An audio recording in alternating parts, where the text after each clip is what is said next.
If he had a little bit of awareness about him, you see Alberto Moreno come tearing past him. If he could have just slotted him in, he went the wrong way. It's an attacking setup tonight for the Spanish side, who are trying to keep four high up the pitch if they possibly can, and try and push this Chelsea team backwards. A lot of experience in the centre of the defence, particularly with a man on the ball. Raul Albiol, still a key man for them at the age of 35.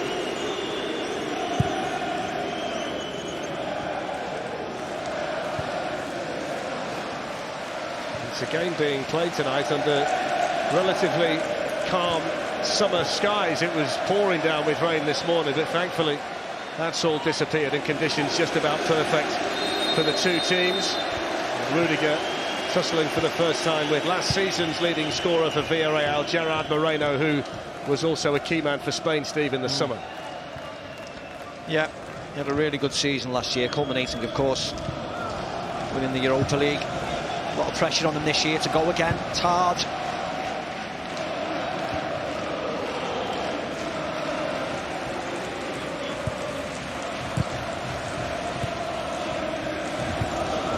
Kai Havertz, who was the toast of the town when he scored the all-important winning goal against Manchester City and followed it up with some decent displays for Germany in the Euros as well. And you wonder what season 2 will look like for him, and maybe for Timo Werner as well. Now they've had a bit of time to settle in at Chelsea. The Chelsea player down here is Marcos Alonso. Yeah, it's just a bit of a clash here. Look, it just goes in a bit late, catches him and goes down. But Havertz is growing as a player. There was a little bit of a change halfway through the season. I think it was Palace game, I remember, where his game just changed. And as you say, Fletch, he had a good, decent Euros. I think he's going to have a good season. I really do. Significantly more Chelsea fans inside the stadium tonight. We think there are about 1,000 who have made the journey from Spain. There are significantly more who have come across from London for tonight. Here's Chalobah. And now Callum Hudson-Odoi is starting tonight as the right wing-back for Chelsea. They don't take any chances, though, Villarreal do. You see how they just sit right back. Yeah, everybody behind the ball. Almost turns into a back six at times.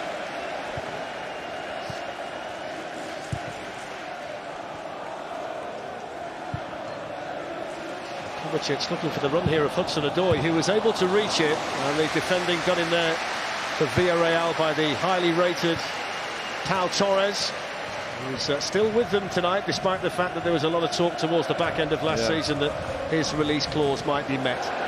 He's had some summer, hasn't he, Pau Torres? Spain, and then right off to the Olympics, came back a couple of days ago, right into the team. That diagonal ball that Kovacic has just hit is how Chelsea are going to get in. Go down one side, as Maka says. There's a back six at times, but the diagonal's on. It's a lovely ball by Rudiger into Alonso, very dangerous, and steered behind for the corner by Pedraza. That was really nice football, though, from Chelsea. Yeah, it's a terrific ball, great run, good timing. He's onside. Alonso just shrugs him off there. It's a wonderful ball across, but not enough desire to get across the near post from Havertz. Where's that centre forwards when you need? Yeah, I think he's just landed at Biggin Hill. He's just landed at Biggin Hill, yes. Here goes the Chelsea corner. Oh. Good save. Timo Werner with the shot. Asenjo with a reflex stop. Yeah, Moreno not even looking at the ball, just wrestling with Werner.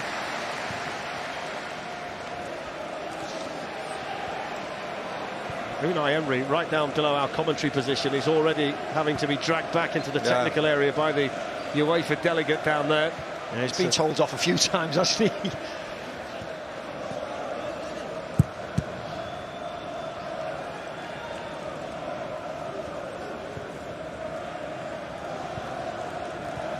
Kai Havertz, Chalobah.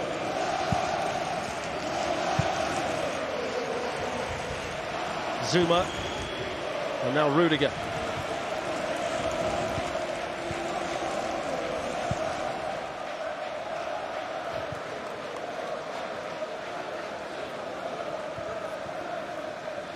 You just see Alonso making that same run again. He's trying to get on the inside of the fullback, and They've got to set it up right. There's got to be the right player on the ball. Zuma had the ball. He wasn't going to hit that ball. But I think that's what Chelsea are looking for. The two wing-backs getting in behind.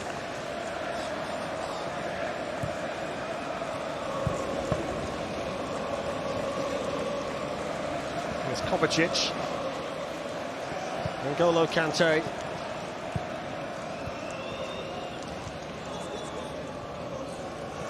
Hudson-Odoi's got support over there from Hakim Ziyech, but was happy to see Kovacic able to keep the possession for Chelsea. An opportunity now for Hudson-Odoi to have a go at Moreno. He's eager to do it.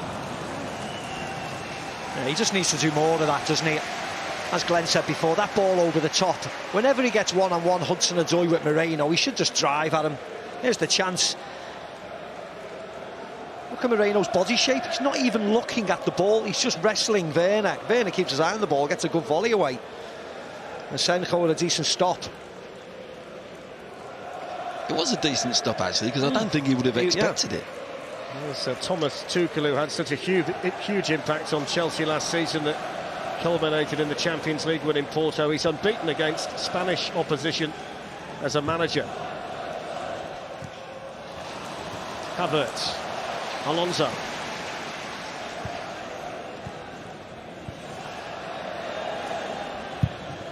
Havertz with a good ball in.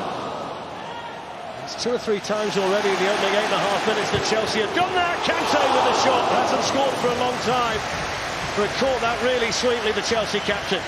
Yeah, they can't get out, can they, Villarreal? They win, even if they win the ball. Look, they're so deep. They defend it here, they win the little bit of possession. You can't give it. Look how quick Kante gets onto the ball again, gets a strike off, but they've got a problem, Villarreal, how they're going to get up the pitch. There's no get-out ball. Looked like a save, that, didn't it? I thought that, actually, Maka. It looked like there was a slight touch, but maybe it's them balls. They do swerve a little bit, don't they? 21 months since N'Golo Kante's last Chelsea goal.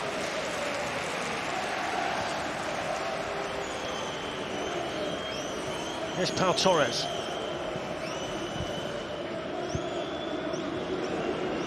Alberto Moreno.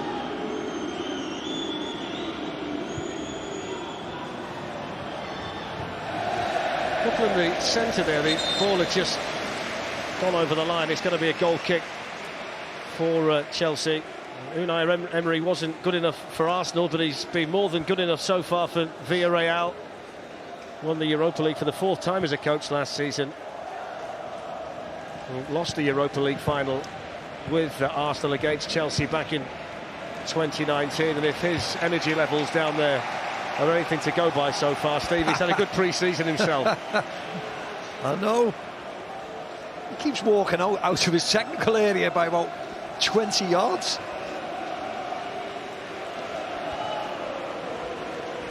It's the first potential test here for Mendy.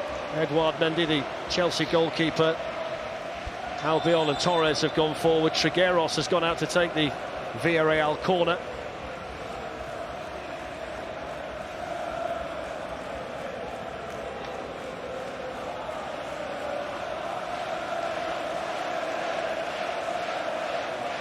Etienne Capoue in there as well, the number 25. He's a familiar face. Rudiger with the header, and then Albiol with the swing and the miss for the Europa League winners. Does well to squeeze in the cross though, Albiol, which was dealt with by Chelsea. Still not fully away though. And then thumped clear by Alonso with a clearance that almost found our commentary position. Maka would have brought that down on his chest. Oh, no problem.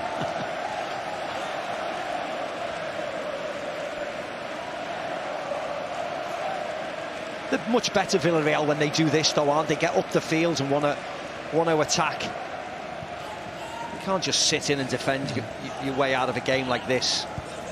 To do that, Steve, they do have to have some possession, don't they? They make 3, 4, 5 passes, then they can get bodies up forward. But there's spells already in this game where Chelsea have been quick to win the ball back quickly.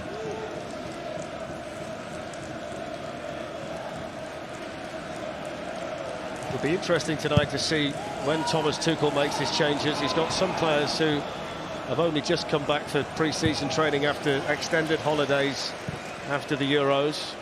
He's got to make sure that he's got enough preparation into the legs of his players with the matches to come. It's a bit of a juggling act for him, and other coaches too. Yeah.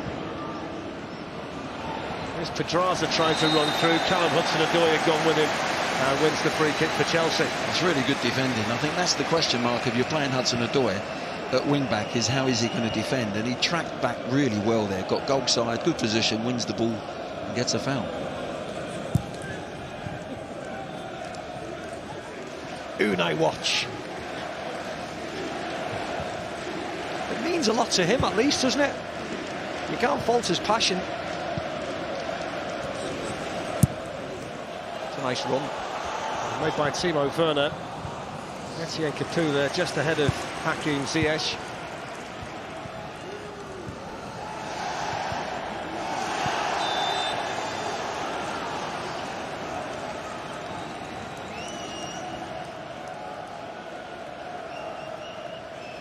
He was one of the fortunate ones, Glenn, last season. He was taken off for the shootout, Etienne Capoue, so he didn't have to go through the process of being involved in that epic. There's a bit of that in there when there's shootout, a penalty shootout. Let's hope it doesn't go to that tonight, because you want to see a winner in 90 minutes. The last thing is these two coaches want really in a pre-season scenario is extra time. Well, it's the usual format tonight for a European final. Extra time and penalties if necessary. The 7th time that it's England against Spain in the Supercup. It's actually 3.5 years since Villarreal lost to a non-Spanish team in a European fixture. And they did prove last season, didn't they, that a club from a relatively small town without the unlimited resources can get it done against Europe's best teams. They're a wonderful story.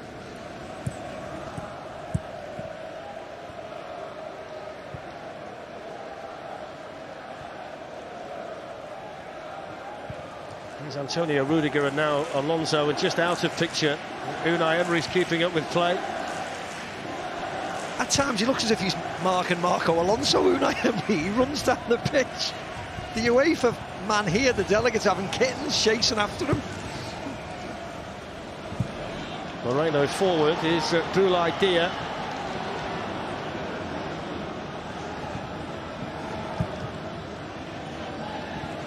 Now Pino.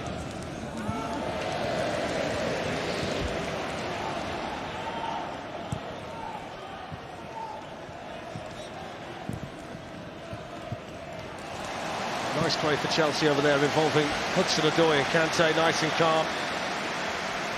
That was good play, wasn't it? But once they changed the play there to Rudiger, they've got to go quickly, Chelsea, because Villarreal, half the team was completely over on the left-hand side. That's where they've slowed things down a little bit. Really good play over there. Change the play quickly and go and get in behind.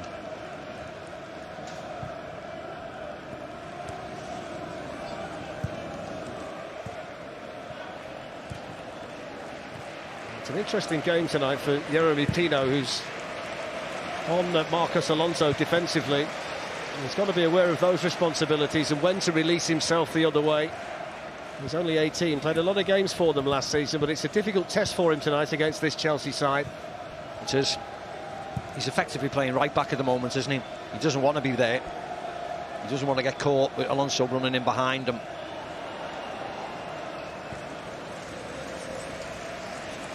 Yeah, he's picking up some awkward positions here. He's not opening his body up. He's doing a job there, but you sense Alonso, if he makes it in times his run, he'll get in.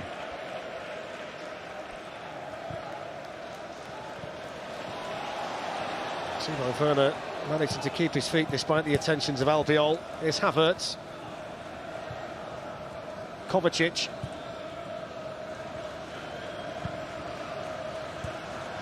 Callum Hudson-Odoi has been a real presence on the right-hand side so far for Chelsea.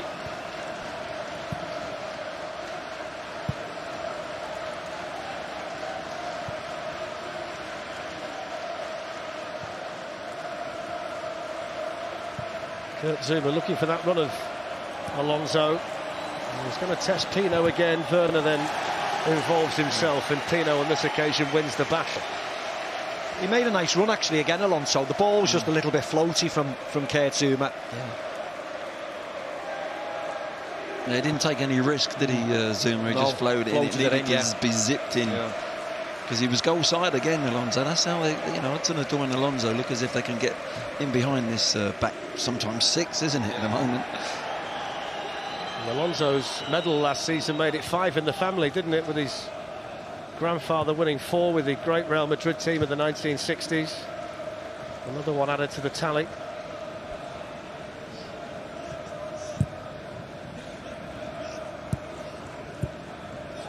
There's Chalobah. Hudson-Odoi. Ziyech was just forced to hurry there. Moreno defending over there for Villarreal. Chelsea eventually, they'll get the free kick. They were in a good position, weren't they, the officials? Yeah, it was a foul, wasn't it?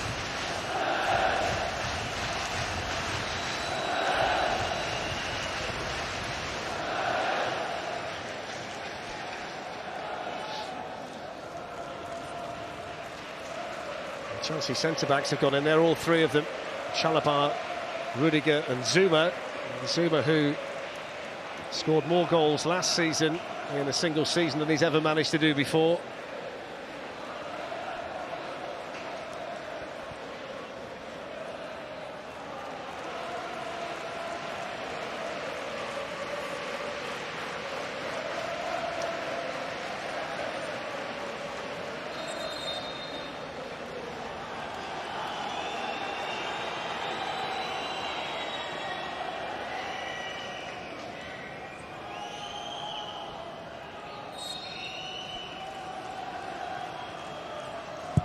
Free kick that's taken by Ziyech and was headed away by Gerard Moreno.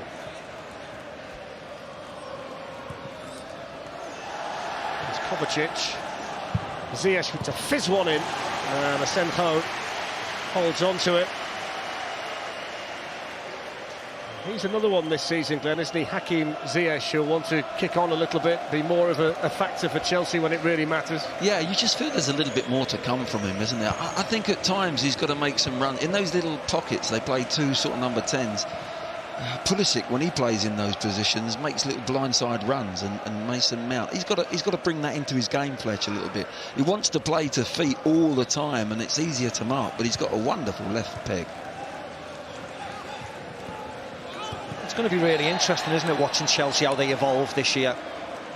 Of course, if the Lukaku deal goes through, which we fully expect now, he'll be there. Well, who's he going to play around him? Is it going to be Havertz? Is it going to be Werner, Ziyech? Is it going to be Pulisic? It's going to be really interesting. See who grabs the mantle of playing. A little late there.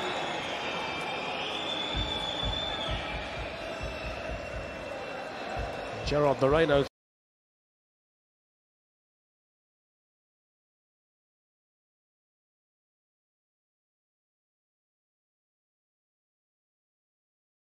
The Villarreal player has been fouled by Antonio Rudiger. Nothing in, was it? Can't get carried away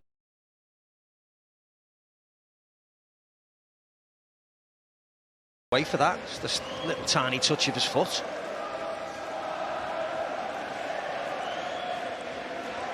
Chelsea are unbeaten in pre-season so far. They scored 6 against Peterborough in the last match. They've had decent tests so far against Spurs and Arsenal as part of the preparations for the new season.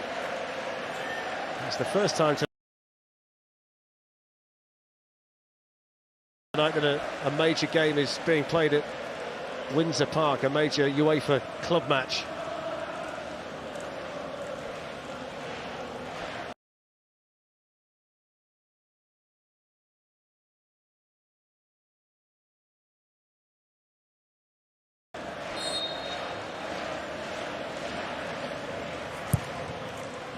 Free kick taken by Trigueros.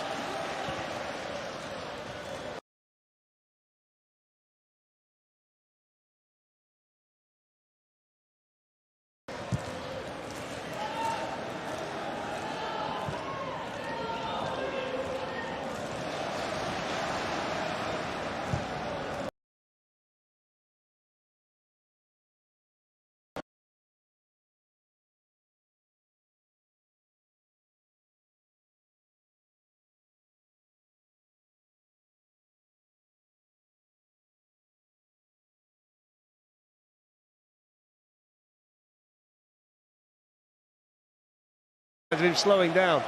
Not at all, and Werner's quicker than him, you can see that, but his body position just gets his arm across, gives Werner a little push.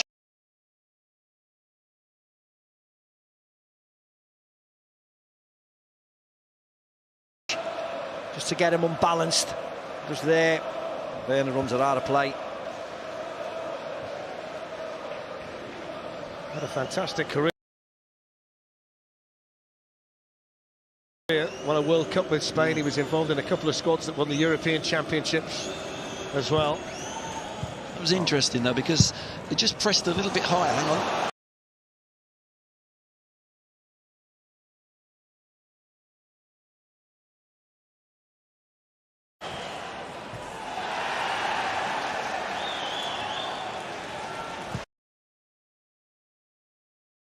Wasn't he? He did well, Alonso. But it was a foul.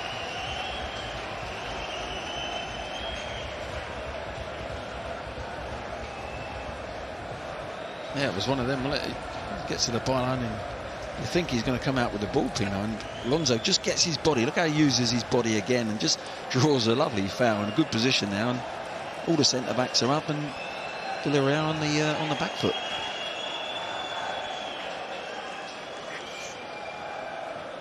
Callum Hudson-Odoi and Hakim Ziyech over this Chelsea free kick. And again, they sent all three centre-backs into the Villarreal penalty area. Ziyech on the delivery. Here's Alonso.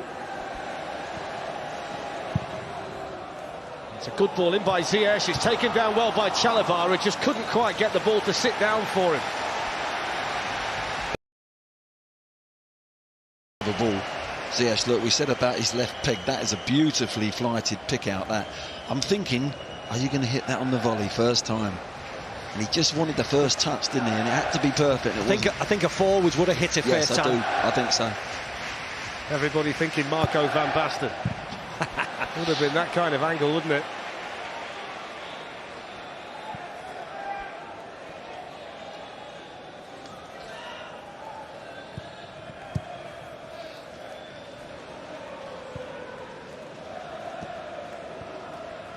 And 24 minutes in, 25 minutes in, 71% possession by Chelsea. Shows you. I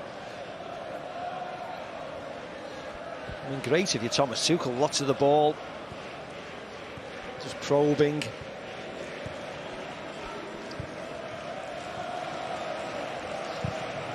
With a diagonal ball from Kovacic, it's working well for Chelsea, whether it goes to the right side or the left at the moment.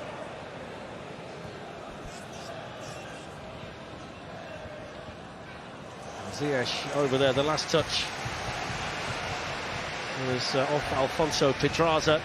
So Chelsea corner. A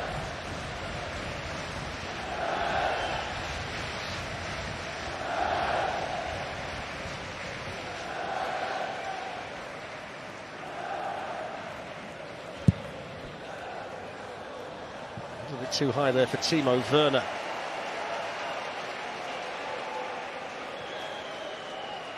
Yeah, normally you have one of the bigger lads going around the back, spinning out on the back post, and someone like Werner in around the keeper, and it was a strange one. It was over hit, but if you've got a big centre back running around the back, you've got a chance of knocking it back into the danger zone. Well, 13,000 supporters in the stadium tonight, not full due to the restrictions, and confirmation there of the significant advantage in terms of possession that Chelsea have had so far in the first half. Villarreal drew with Leeds at the weekend at Ellen Road. They lost at Leicester just before that, a game that was marked by that horrific tackle on the young Leicester defender Wesley Fofana.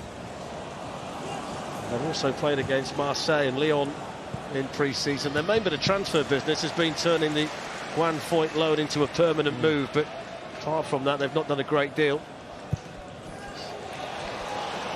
There's Kai Havertz as Timo Werner's waiting in the middle. It's just behind him, but it's tapped in by Hakim Ziyech. And Chelsea's bright start is rewarded by the opening goal. And the celebration from Hakim Ziyech. It's Chelsea 1, Villarreal 0. It's a super goal. It really is a super goal. A wonderful run received from Havertz. As we say, plenty of possession to feet for Chelsea, but he was prepared to run in behind. and a beautifully weighted pass is when we come and see it. And the good thing for Ziyech there, we talk about him getting it to feet, but he ends up in the box. He makes the run off the ball. There's the space. Lovely movement from Havertz. Gets in behind, just has a look. There's two blue shirts in there, pulls it back, and a really good finish. He doesn't try and hit it too hard. Ziyech is coming in, he just tries to just get contact on it, gets decent contact, enough to get past the keeper. A really good goal, and that's what happens when you come out and press a little bit higher. There's a bit of space there, which they hadn't had up until then. He just got caught, didn't he, Villarreal? Normally defensively they're very strong, but that was strange goal to concede. You see how strange.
Havertz, well, that's the ball they want to try and play, isn't it? On the blind side of Yeremy Pino. Well, it was certainly on again. He just has to delay his run, and here's the goal again. Simple ball in. Ziyech. Pedraza nowhere near him.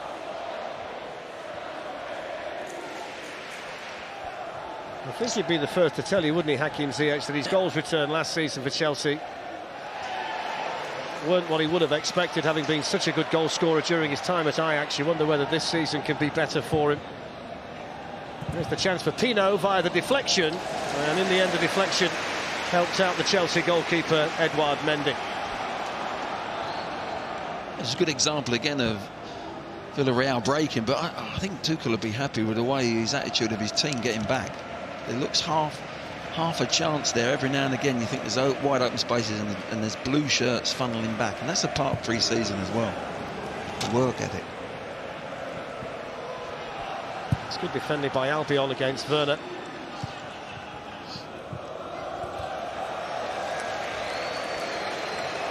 So the Premier League kicks off on BT Sport on Saturday lunchtime. Manchester United against Leeds from Old Trafford from 11:30.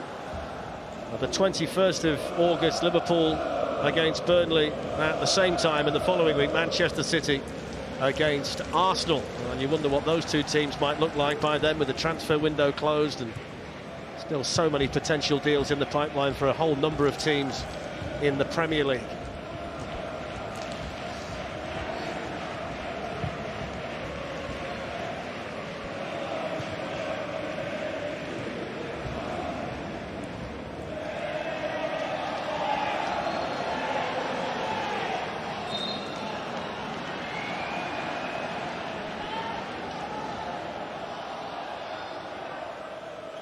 There's Manu Trigueros, Etienne Capoue.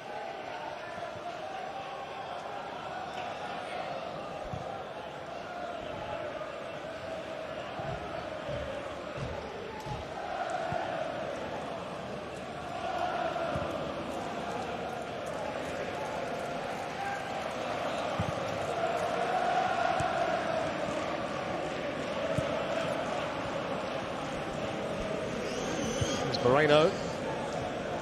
Trigueros. Hasn't been any service really into Gerard Moreno as yet, the top scorer from last season. Here's Foyt on the run. Dia making a good run, and Mendy with a good save.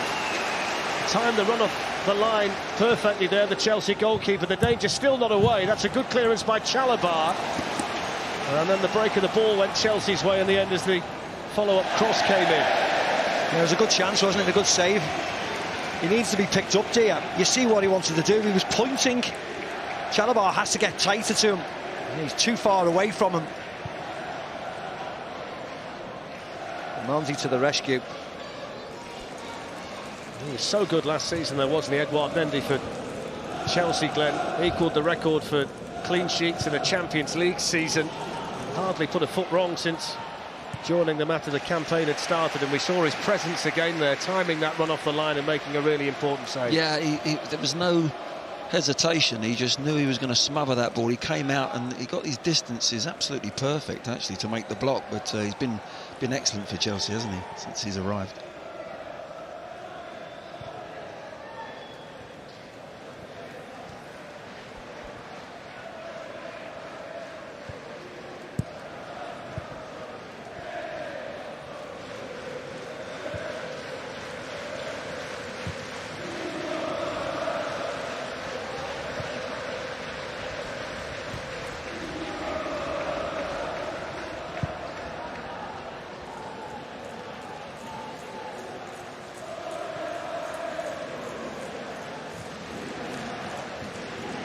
Kovacic just had a little look there to see whether Alonso was on the move, and as soon as he saw that he was, he played an excellent ball to him.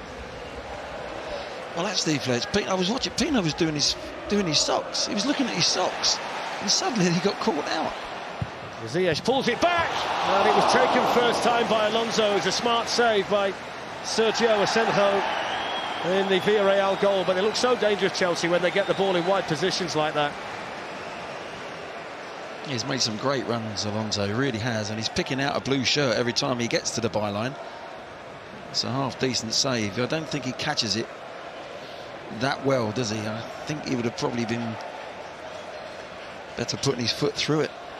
He's trying to pass it into the corner, but they are getting in behind. Both wing-backs tonight look dangerous. There's Alonso involved again. He's fouled there by Boulaye Dia.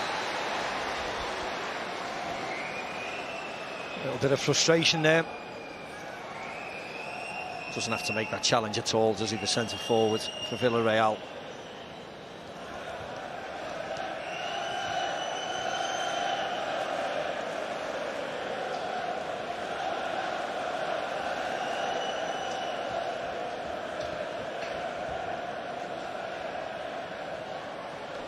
Into the final 10 minutes of a first half that's been dominated so far by Chelsea, Champions League winners, who lead through the Hakim Ziyech goal, and the goal scorer involved in the latest set piece here for Chelsea.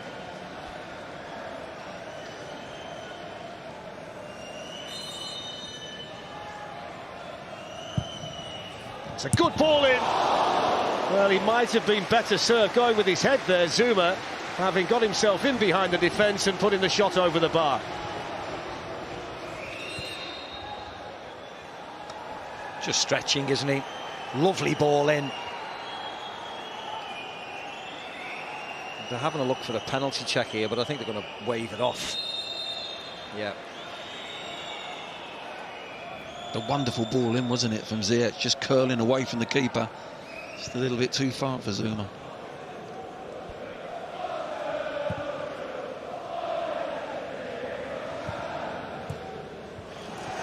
Moreno couldn't control it.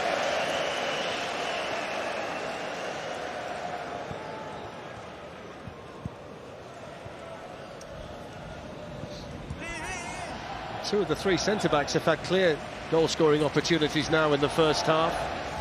Trevor Chalobah, Kurt Zuma.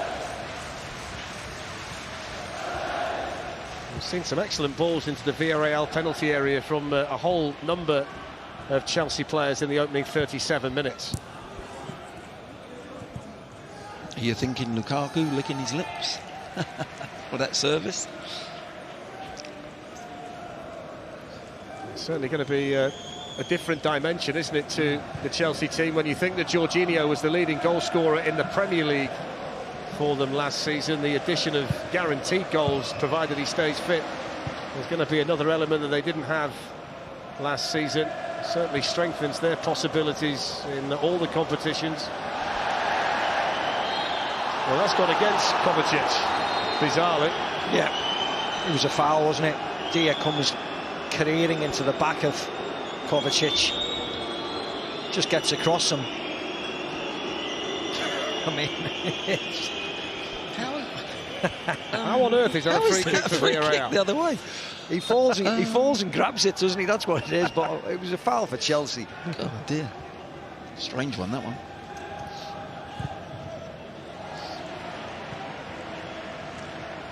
There's Pedraza. It's a good run made through the middle by Trigueros, and alert defending back there for Chelsea by Alonso, who hasn't had to do too much of that so far in the first half. You know what? It was a great run by Trigueros. It was just overhit. Should be a simple enough ball.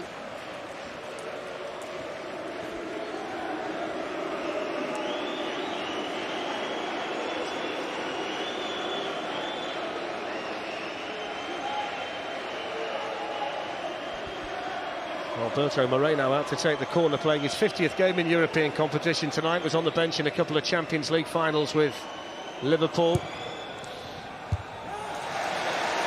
It's a good defensive header in there for Chelsea by Rudiger, who was outstanding towards the back end of the Champions League campaign last season.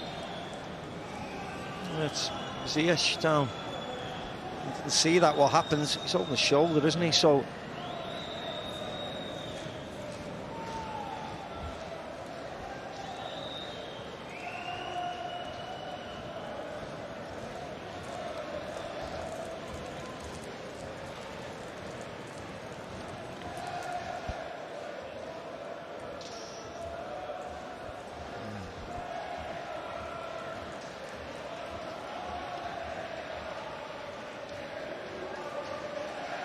he follows Foyth across and it happened. He didn't land on it, did he? It happens there as he's trying to get across and mark and put Foyth off. Something happens there just to see him in agony.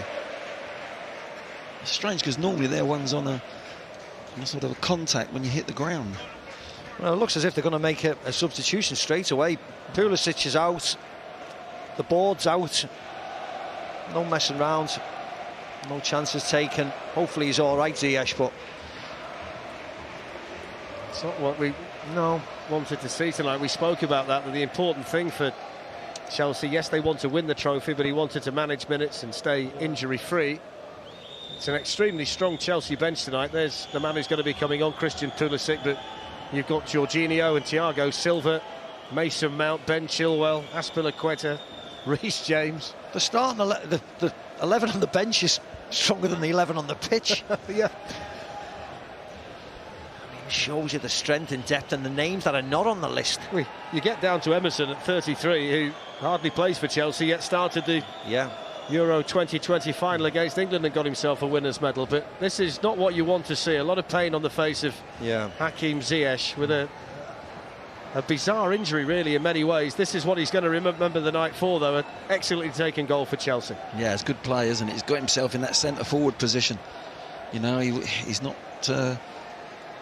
outside the penalty area where we see him mostly. He's hit the box and he's in there. It's not the greatest of strikes, but it's enough to beat the keeper. And there he is, really starting his season, or the beginning of the season now, after this injury. This is a concern because it's not like a little calf injury or a hamstring. This looks like it could be serious. Yeah, so innocuous, isn't it, as well? Poor thing. I mean, it's good that he's sitting up and chatting to his physios. We saw last season, didn't we, as well, with Marcus Rashford at Manchester United and then with England, that when you do get a shoulder injury, it's difficult to overcome in season. He's had to wait until the end of the season, and now he's going to miss the start of this one. They can be difficult problems, Glenn, can't they, shoulder issues? Well, they certainly are, and also mentally for a player, because you're forever worried about going back down and falling on it, or, you know, making a tackle or getting brought down. You haven't quite got the confidence until you go into a match and then you find out whether it's strong enough or not, and that's a real problem as well with shoulder injuries. So the Chelsea fans applauding Hakim Ziyech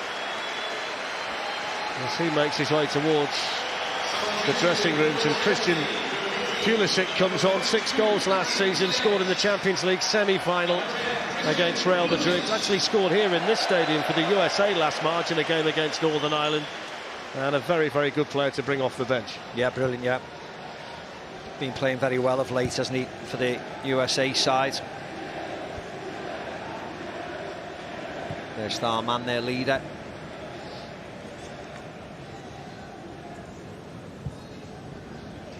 Yeah, they've just put Havertz on the right in Ziyech's position with that left foot, and Pulisic has come out onto the on the left-hand side in that sort of pocket. So it's interesting that, because Havertz was making good runs in that down that channel.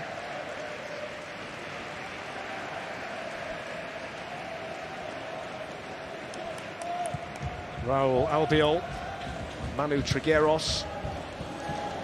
Tino had managed to steal a yard on the long side, but that's an absolute cruncher from Antonio Rudiger. The Villarreal players aren't happy with that. Rudiger saying, I got the ball. Well, he did get the ball, but you can see what it was. He was getting the ball and the man. We say it a lot of the times, it's like a free one, isn't it? It's a free hit. You know what's happening. You know what's coming. But it was nice and aggressive, wasn't it? You see what he thinks of it. I certainly felt when I saw it that he's won the ball, but he's left a bit on him as well. Oh, left a bit on him, and without a doubt. I think he knew what he was doing. Without a doubt.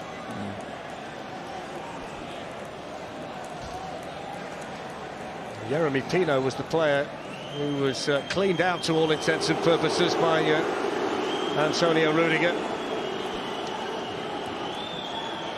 Let's have a look. Oh, yeah, it does.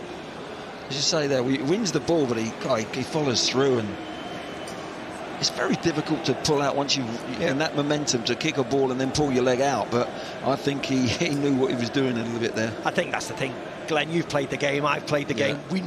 We know that he knew what he was doing. Yeah. Well, he's been booked, so he's now got to stay on his feet for the rest of the game.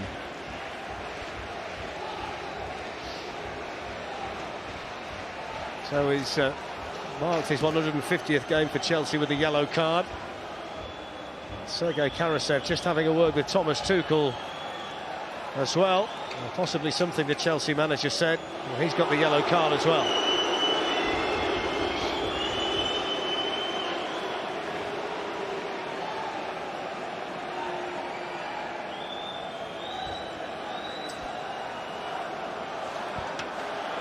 It's a decent position, the free kick here as well. Trigueros and Moreno are the two over it.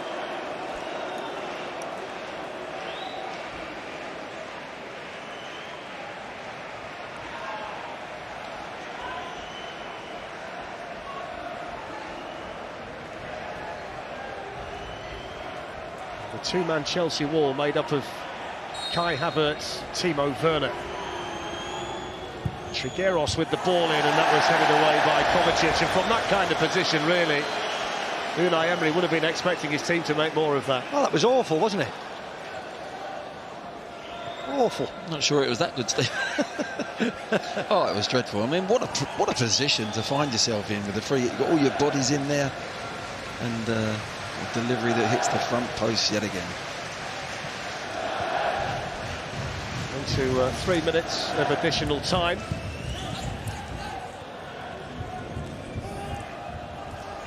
At the end of a half where Chelsea have been the better team, and they've got the lead through Hakim Ziyech, who unfortunately has had to go off injured as well. So Christian Pulisic on for Chelsea.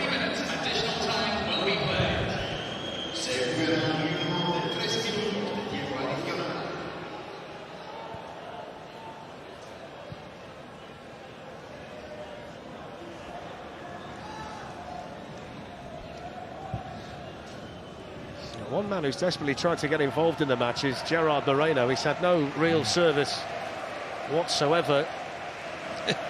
He's running around and trying to find a bit of space, but Rudiger seems to be stuck to him in the main. He seems like he's run a million miles to go nowhere. Look, he's shouting now. He's really frustrated. Here is Moreno. Quickly on the scene, Kante. Trigueros. Now Pino. Chelsea doubled up there through Alonso and Kovacic and won it back again. Albiol caught there by Werner. The referees played the advantage, which Villarreal didn't really have. Emery's going berserk down there.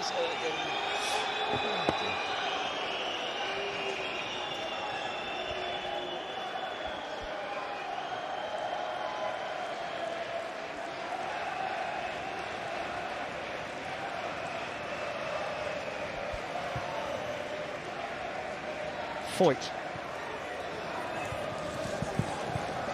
Pino. Trigueros onto Pino. And then Gerard Moreno.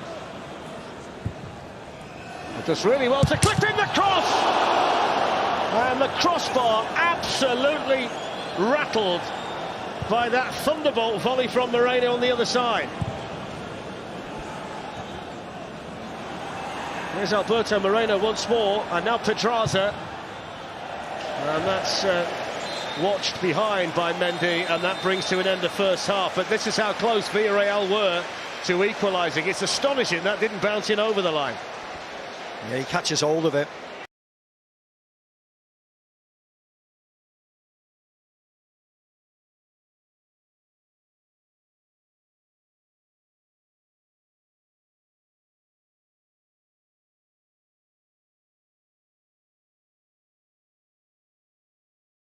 Chelsea played really well, and at half-time at Windsor Park in Belfast in the Supercup, it's Chelsea 1, Villarreal 0.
And Pino didn't expect it, and Rudiger just put him in the stands. Yellow, red, nothing. What are you saying? Oh, I've seen a few reds for that, Jake, last season, that follow-through. I think he's lucky there. I think he's lucky. I think he's lucky.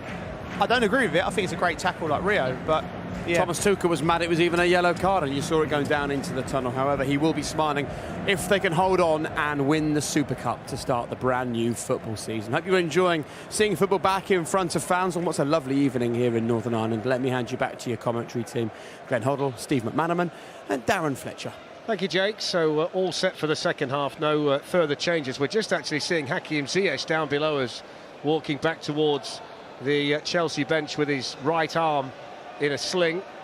He's going to watch the second half with the rest of the Chelsea substitutes down there. Neither manager's made any additional changes then at half-time, just the one, Pulisic on for Ziyech towards the end of the first half, and it's his goal that separates the teams at the moment.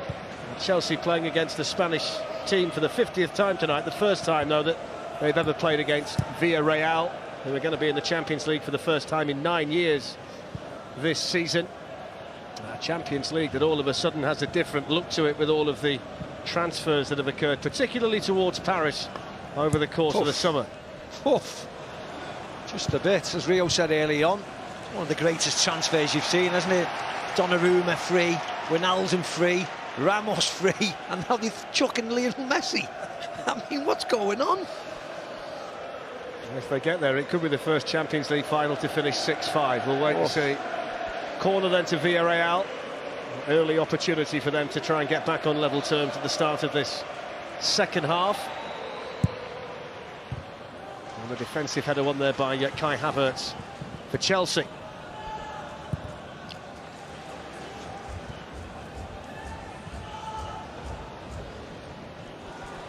Kovacic needed a bit of help there from Chalobah.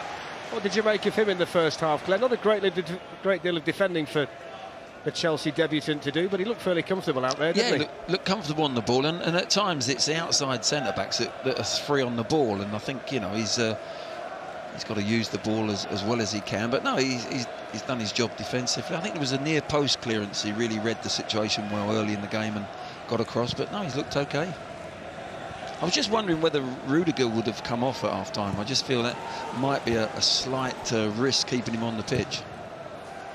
Three central defenders on the Chelsea bench tonight. The club captain Azpilicueta, along with Christensen and Thiago Silva. So plenty of options down there. And there is Hakim Ziyech with the arm in the sling.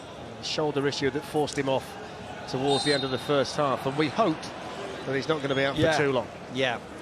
You don't like people getting injured like that, really, innocuous circumstances. You hope he gets back into the football field very soon. It's a lovely evening for the match here in Belfast, and there's been a real buzz around the city with this game being played at Windsor Park, which has had a lot of money spent on it in recent times. It's been revamped and upgraded. Oh, it's been great, hasn't it? We've had a lovely few days here. Kai Havertz for Chelsea. Goes for goal! Hits the side netting, hits it really sweetly. Pure strike there from Kai Havertz. Yeah, the chance comes from a diagonal again with Alonso getting in behind Pino. Look, he's just clocked off again. He lays it back, but this is positive play. Running, look, the space, given that space, tries to drive it in that near post, but positive play again from Havertz. The goal that Kai Havertz scored in the Champions League final was his first ever goal in the competition. Talk about picking your moment. It's a goal that will forever be remembered now by Chelsea supporters, etched into the history of the club.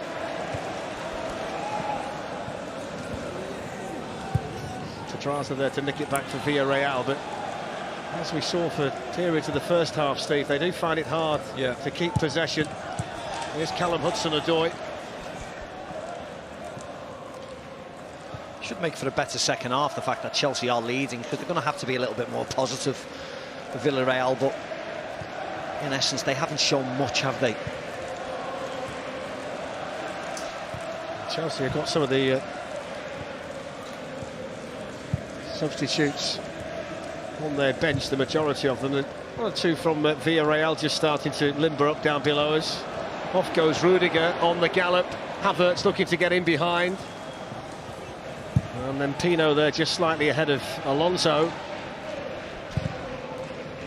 Moreno involved over there. What we didn't get the chance to speak about towards the end of the first half, Glenn, was the little moment where Moreno got himself involved inside the Chelsea box and set up the chance for Alberto Moreno on the other side. They need more of that from him now, don't they? Yeah, they do. They couldn't get him on the ball, but he puts a lovely little dink ball to the far post, and Alberto Moreno's got to be a little bit disappointed. He was unlucky at the bar, but he's got to smother that. It just comes off, I think, looking at it again, it comes off his shin, the left side of his shin. That's the reason why it's hit the bar, but it was probably the only chance, real good chance that they created.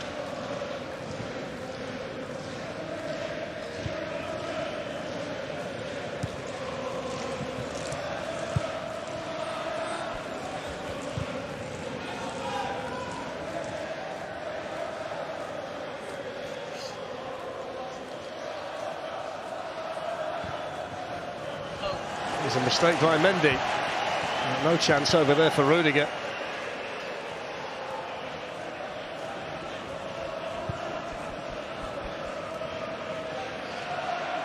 Here's Albiol.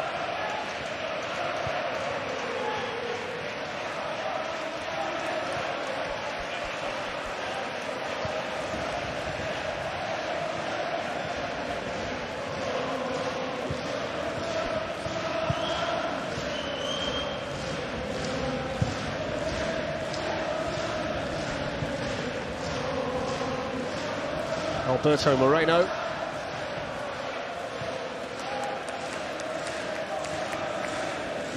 Pau Torres, who was one of the centre-backs being linked with Manchester United before they settled on Rafa Varane. There's Alberto Moreno trying to sneak in behind Chalobah, who recovered well and used his body to great effect there, the Chelsea defender.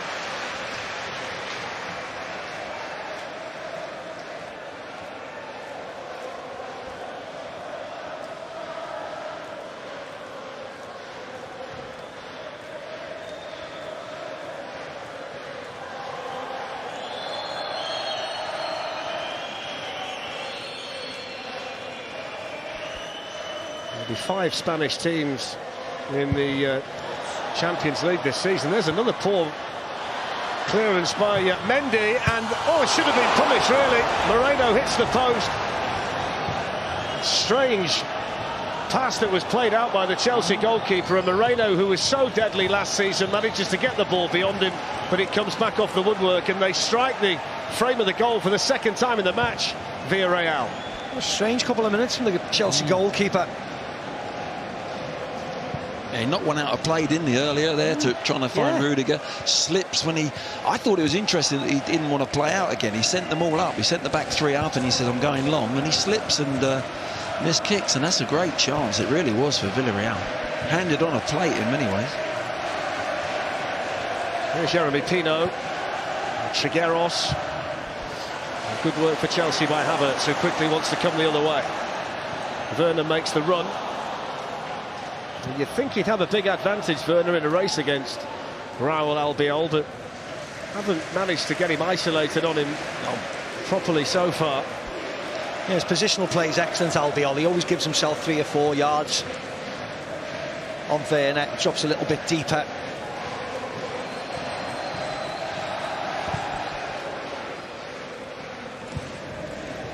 Alonso challenging over there. Albiol tidies things up. Mason Mount's having a warm-up for Chelsea. Emerson as well, and Reece James.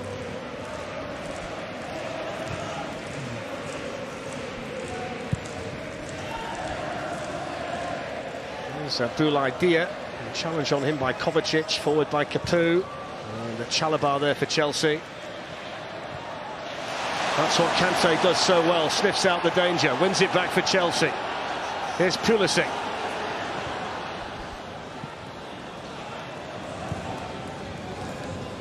Callum Hudson-Odoi onto Kante.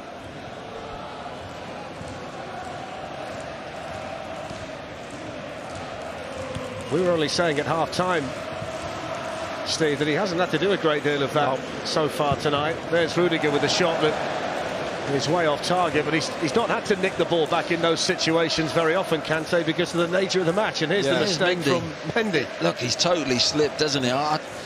We're wondering if he gets a little touch on this, you know. I think he does. Yeah, just there. So he's redeemed himself, hasn't he, with that save? I mean, they shouldn't be in that position in the first place. But a great save in the end, you've got to say. Chalabar's lost it to Pedraza. Well, Mendy down sharply. He didn't need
Marino couldn't keep a hold of it. Kante quickly there for Chelsea.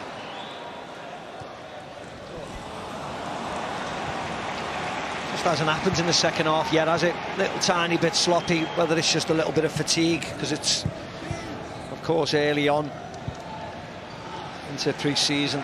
It's surprising, Steve, because they've had spaces. You know, Villarreal come in, they're making it an open game now, and it was just unforced errors from Chelsea. And Tuchel down here is going absolutely berserk, but they're giving the ball away so cheaply. Villarreal are preparing a change down there. The Ecuador international Pervis Estupinian is ready for them.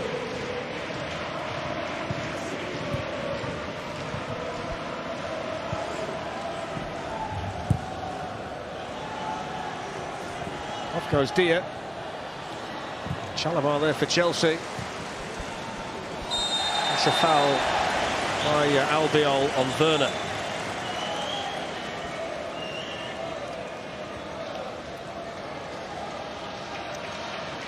Substitution for Villarreal. Replacing number 24, Alfonso Pedraza. Number 12, Carlos Estupinian. So Estupinian for Pedraza. First change tonight by Unai Emery.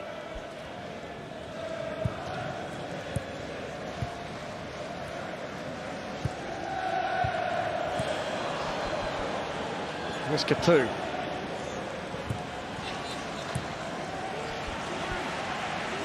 Oh, Foyt. Albiol to Pau Torres.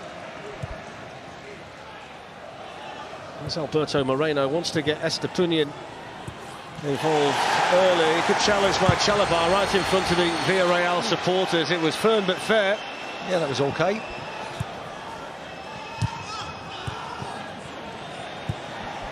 Capu stayed down after the challenge on him by Christian Pulisic right in front of Thomas Tuchel, who just looked at him and started shaking his head just out of picture. I don't think the Chelsea manager thinks there's anything wrong, but I don't think there is anything wrong, that's why. The scream he made.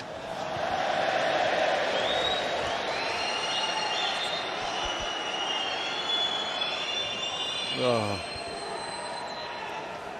And suddenly he's okay. I don't think he's really buying it, Thomas Tuchel. He was closer than anybody. I don't think anybody is. The fact that no one's come anywhere near him, even anybody of his own team. It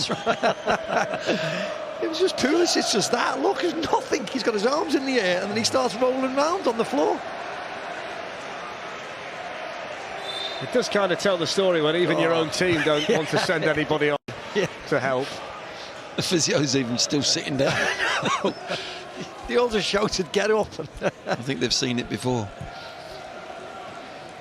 Kante wins his header. Capu back in the action, finds Trigueros and then Alberto Moreno.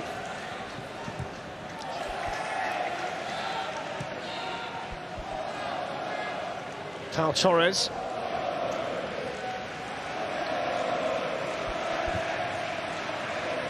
Albiol to Gerard Moreno. Here's Jeremy Pino.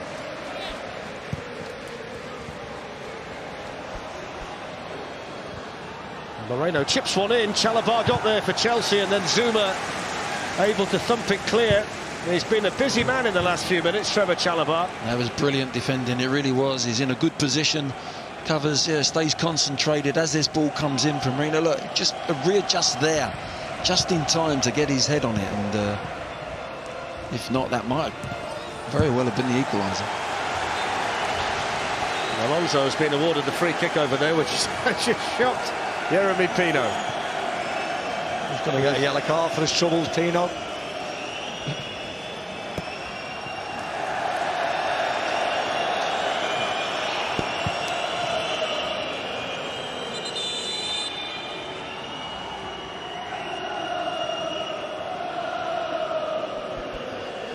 Chelsea have lost the last 3 times they played in the Super Cup. It's ironic in many ways that the last kick of Romelu Lukaku's first Chelsea stint was a missed penalty that decided the shootout against Bayern in this competition back in 2013. By the time they play again, Glenn, we expect him to be a fully fledged Chelsea player, probably by the morning. 3 days after that, he moved on to Everton and then hasn't kicked a ball in anger for them since. Yeah, this Chelsea squad is just getting stronger and stronger. Here's Hudson-Odoi. Good run by the Chelsea wide player, Juan Foyt's header.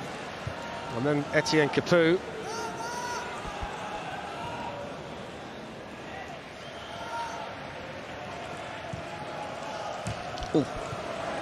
Moreno with the challenge on Pulisic. Both coaches would want this decided in 90 minutes, I'm pretty sure of that, but it would be extra time of penalties if necessary. Gerard Moreno just running out of room. Antonio Rudiger pleading with the assistant, and Chelsea awarded the goal kick. He doesn't look particularly happy though, Thomas Tuchel. And now it looks as if the cavalry's going to come on. Mount, Jorginho, looks like Christensen.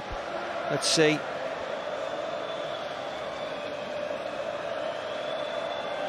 It's going to be the first pre-season action for Jorginho and Mason Mount, who were given holidays after the Euros, of course. Players coming back in dribs and drabs at all of the clubs at the moment. It's an important challenge over there by Foyt. It just looked for a moment as though Werner might be able to escape down that side. Yeah, it was almost a fabulous ball, wasn't it, from Kante, who was pretty quiet first half, but second half, wow, he's intercepting balls, he's tackling and using the ball really astutely. So Jorginho and Mason Mount definitely coming on for Chelsea, both of them stripped down below us. 2 players on the opposite end of the emotion spectrum in the Euro 2020 final. Free kick here for Chelsea. Foul on Christian Pulisic. We are going to see Andreas Christensen as well.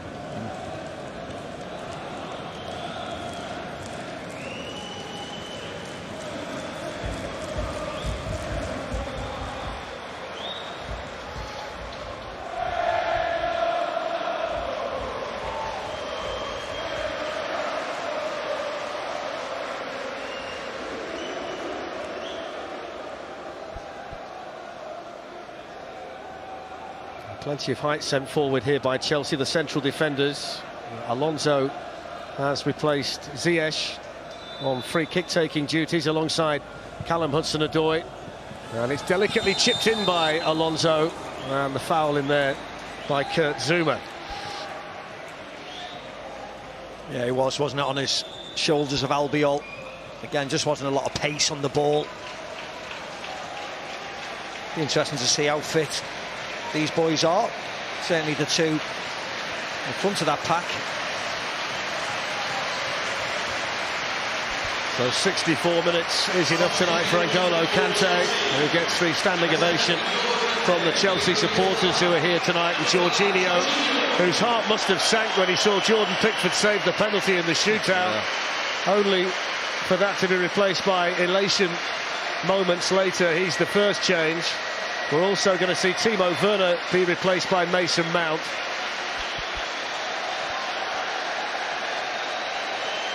And with the yellow card, you'd expect, well, I would have said Rudiger there, Glenn, wouldn't you? But he's gone for Zouma instead. Absolutely, yeah. I'm shocked that, unless he's got a knock, of course, but I'd have thought Rudiger just, you know, a mistimed tackle. The last thing you want is a red card and a man down, and all sorts of problems. But he's taking a slight risk. And Mason Mount, who played such an important role in the Champions League journey last season, scored in the quarter-final, scored in the semi-final, and then made the goal with a delicious ball to Kai Havertz in Porto. So he's on after a busy summer with England. Andreas Christensen was excellent in the Denmark team. They got to the semi-finals of the competition as well, Steve, wasn't he? Brilliant, yeah. And the whole emotional ride that Danish side were on. Just seen Havertz now going into that centre-forward position to take up where Werner's gone off. They've got such depth, haven't they, this Chelsea squad? They really have. In an ideal world, Glenn, I know it's only early on, of course, who would be your front three if they go to a front three or stay at a front three when Lukaku arrives? Yeah, Lukaku's going to be that focal point, of course, but this is the thing, Steve. I don't think there's such thing for Chelsea and Man City to a certain degree, a starting 11. I think you've got such depth. 1 week it'll be Werner out on that left coming inside, then it'll be, you know, Pulisic, it'll be Mount. He's got so many options. He really has, but I think the focal point will all now be around Lukaku. Yeah. He'll have to keep them all happy as well, won't he? That's going to be a battle in itself. Some people will have to move on, of course, but most forwards, excellent as they are, to only play half the season.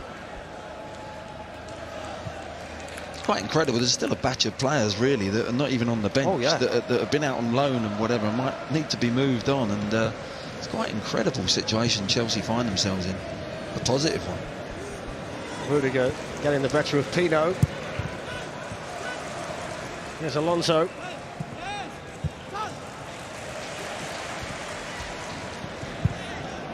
Alonso looking for the run of Kai Havertz, and the goalkeeper Asenjo came a long way there.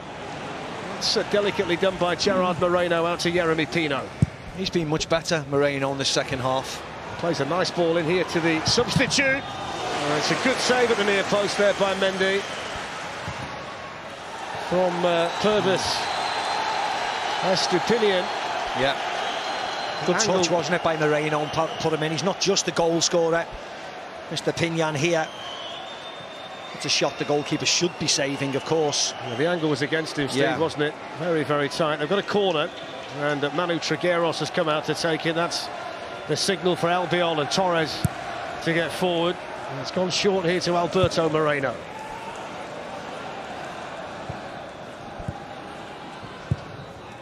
Trigueros with the cross. Christensen with the first bit of defending back there. They do look solid. Any cross that goes in there, don't they, Chelsea? Whoever's on the pitch, they look solid in the air. Two more changes coming for Villarreal. Mario Gaspar and Moa Gomez.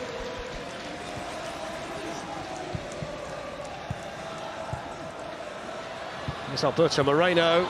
Trigueros with the chance. Good block by Christensen. Estupinian drives one in, and this time it's the boot of Chalobah that gets there for Chelsea.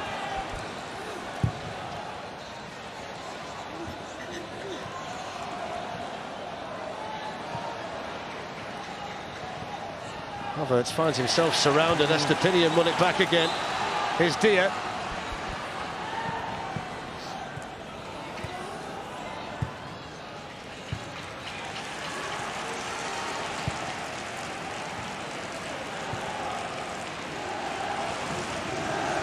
Chelsea's turn to sit in, defend the situation.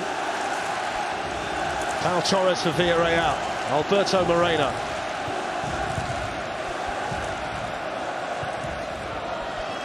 Gerard Moreno's found a bit of space. Trevor Chalobah quickly got across. He's played well in the second half. Trevor Chalobah, they've needed him back there, Glenn. He's been brilliant. He's read the situation on 3 occasions really early and got across and won the ball. His second half, he's really come onto a really good defensive game.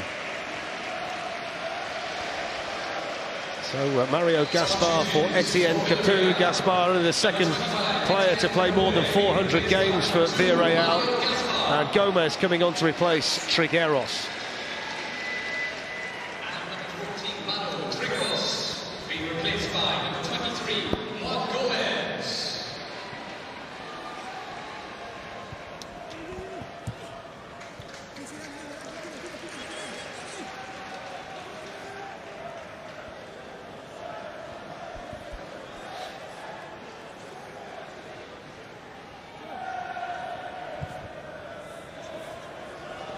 Jorginho, who's taken the armband for Chelsea since coming on. Estepinian with the cross in, just slipped as he hit it. Mendy there to get a hold of it for Chelsea.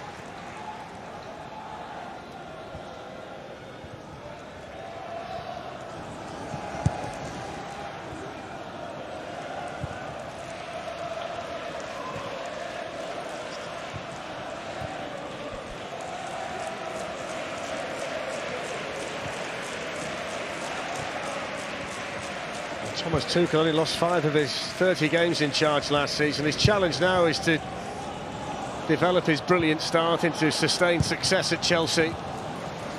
Alonso straight at the goalkeeper. Not many managers have managed to do that in the Abramovich era. Certainly give himself the base from which to build on, Steve. But of course the acid test is keeping the success going to the level that the owner would want it to. Yep. Last year was brilliant. As we know, we start again, we lose 3-4, the pressure's suddenly on. But he's got an excellent squad here, hasn't he? 18 minutes or so to go. Chelsea still leading thanks to the Hakim Ziyech first half goal. Here's Alberto Moreno, who struck the bar for the Spaniards just before half-time. Emery's halfway down the touchline again. Foyt flips one in, Christensen heads it away. Here's Jorginho. I think he was hoping that Pulisic would take the ball there. Yeah, Mount had made a fabulous run and he just got caught there. He wanted to play it, but he's probably not sharp enough yet. That's what it looks like, Glenn, doesn't it? A lot of the players not sharp at all. Gerard Moreno. Little back heel, Moreno again. There's the equaliser. Brilliant goal. Wonderfully made, the little flick back from Boulaye Dia, and a clinical finish for the man who was so important for Villarreal last season, Gerard Moreno, and it's 1-1. Yeah, he's been brilliant in the second half. Chelsea haven't got going at all. And like when Chelsea scored, Villarreal deserved this goal. And it was really, really nice play. Leading goal scorer last year gets on the score sheet, giving it the ball away yet again. Moreno onto it, little 1-2 into Dia. Nobody follows him. Look at the gap where Moreno just waltzes into. Nobody gets across at all. Rudiger's out of position. Christensen has to go. What a lovely finish that was. Just a little scoop with his right foot. He knew it was going in. Lovely goal, Glenn. Yeah, clinical, wasn't it? But Chelsea rue the fact they've given the ball away in that defensive third. 1-2 passes, lovely little back flick from Dia, and a super finish. And you know, they've grown in stature in this game in the second half. And Chelsea now, this is a good, little test for them now. Tuchel will be looking at it and saying which players now are going to roll up their sleeves, start playing a little bit, take it to another gear and get back in this game again. 30 goals last season for the man in the picture, Gerard Moreno, and he dispatched that one quite brilliantly into the top corner. And with 16 minutes to go, Chelsea won, Villarreal won in the 2021 UEFA Supercup here at Windsor Park in Belfast.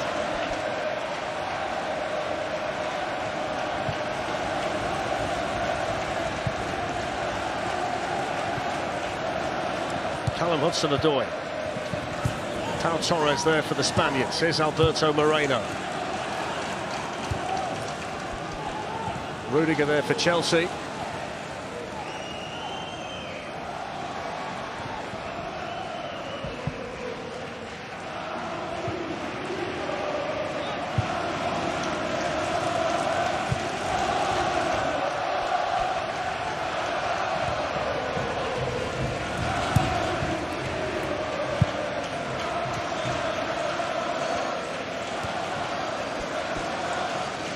Christensen, Jorginho, now Chalobah.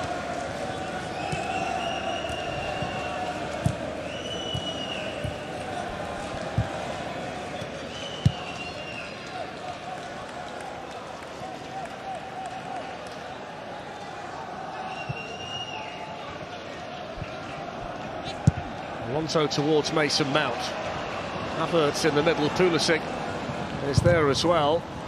And the defending done over there by the vastly experienced Mario Gaspar. Mason Mount drills one in, and the sting just taken off it. Comfortable save for the Villarreal goalkeeper.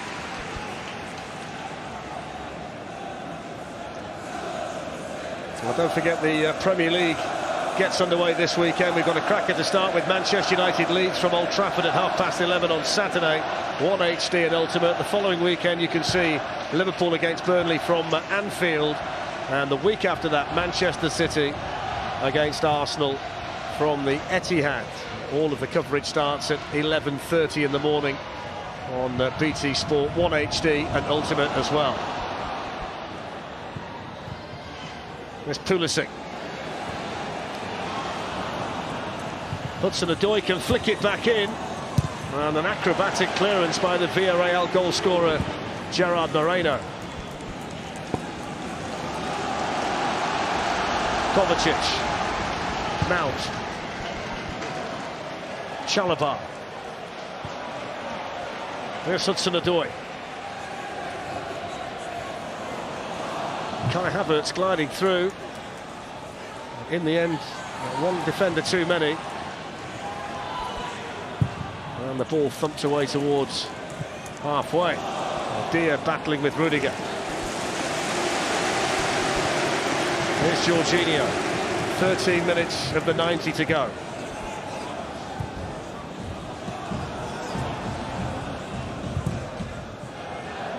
Breaks here for Mount.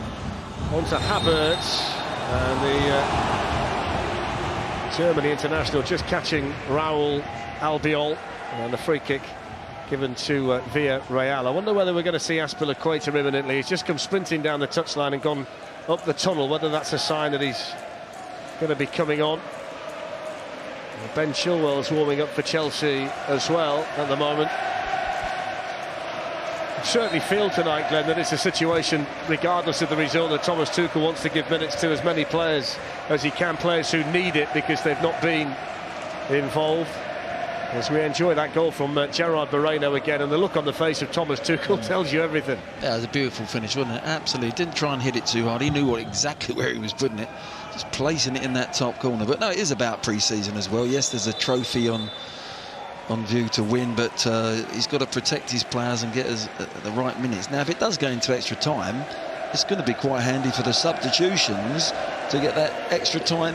But there's a few players out there that he probably doesn't want to go all the way through 90 minutes plus. For both teams, really. Yeah, nobody wants extra time, do they? No. I think it's, personally, I think it should be penalties straight away. Off goes Antonio Rudiger, running at pace for Chelsea. Alonso. No foul. Fair challenge by Yeremy Pino.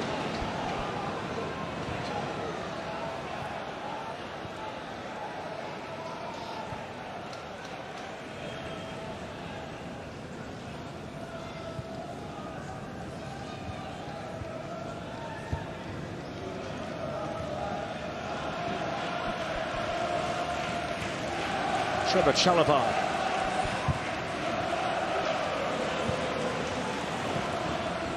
Christian Pulisic. And the tackle made by Pau Torres, who was hoping that a goal kick might have been awarded, but Chelsea have been given the corner kick here. Azpilicueta is preparing himself down below us, so he's about to come on. Yeah, Pau Torres onto Pulisic's leg. Should be a goal kick.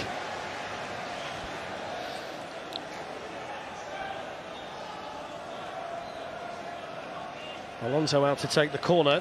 Rudiger and Christensen, Chalobah, all in there for Chelsea. Punched away by the goalkeeper as far as Mason Mount.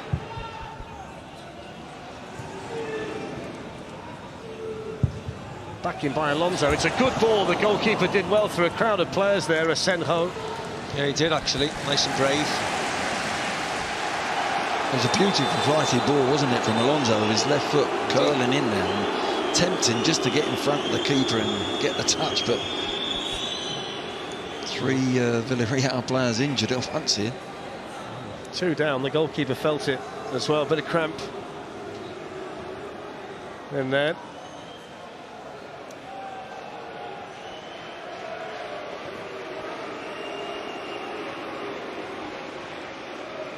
There's the Chelsea captain, Cesar Azpilicueta, who's coming on here for Christian Pulisic, according to the board. That can't be right. Can't be right, that. Pulisic is not coming off. There you go. Yeah. There you go. Now he's coming on for Callum Hudson-Odoi, which makes a lot more sense. Yes, it does. He looked terribly worried, didn't he, Pulisic? He was looking over and saying, me? Champions League final last season was his 10th major final as a Chelsea player. Second captain to lift the Champions League trophy. 430th appearance for the club tonight for Azpilicueta. If anybody deserved to lift that trophy last season, Glenn, it was him, wasn't it, for the service that he's given to Chelsea. He's been a magnificent servant to the club. Yeah, without any shadow of a doubt. He gives absolutely everything. I would imagine in everyday training, let alone every game. But a real steady player and one that's a great example for youngsters. Oh, it was close, wasn't it? It was close to his arm, that. 2 more changes coming here for Villarreal. Daniel Raba is one of them, and Manu Morlanes is the other one.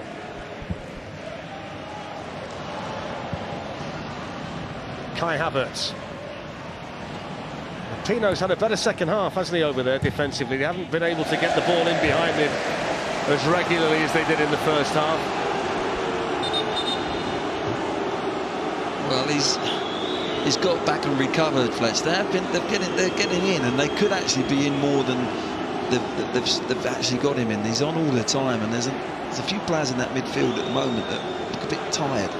Not seeing the vision, they're not seeing that picture, and that's what happens when you fatigue in pre-season.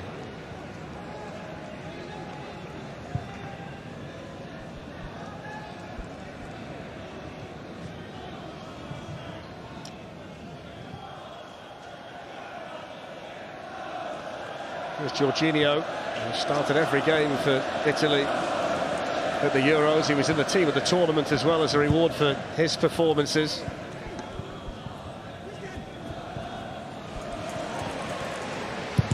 Crossed in by Azpilicueta, blocked behind for the corner by Estepinian.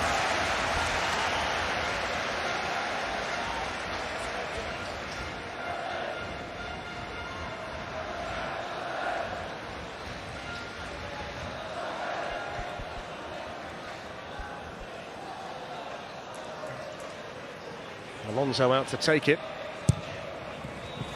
It's a good one as well into a really good area. Jorginho. Well, the defender who blocked it knew very little about it, but it worked out well for Villarreal. And then the Alonso header smothered by the goalkeeper. Yeah, it was Pino that it hit. Balls to Jorginho. No. Can't get out the way of that, can he? He's totally mishit it, isn't he, Steve? Look, off the shin. That's off his shin. That's a really good chance, isn't it? For a midfield player on the edge of the box, ball, you know, bouncing beautifully. You've got to hit right through to smack through the centre of the ball. And Moreno's just gone down with cramp, and now he's going to be taken off. So Morlanes coming on to replace the former Liverpool man.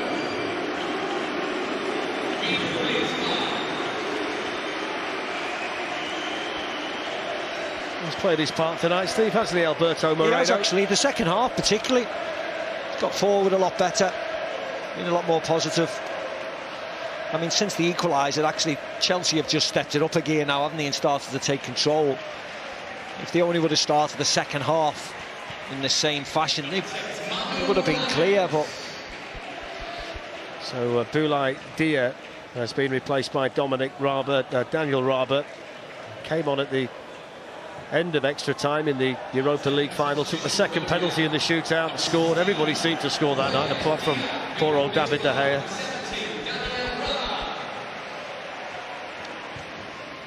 Well, the goalkeeper who was the hero that night, Rulli, has had COVID recently. He got the all clear yesterday via a test.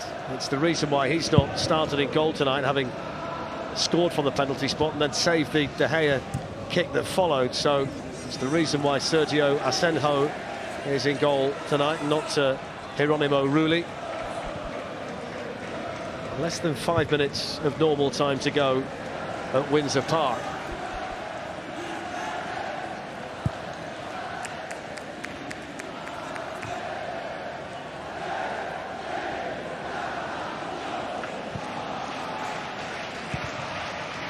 Interesting. Chelsea have changed into a little diamond and gone into a back four just to get Mount off the front of Havertz, and Pulisic has just gone a little bit higher, so just changing the shape a little bit. Tuchel to see if he can just cause a few problems.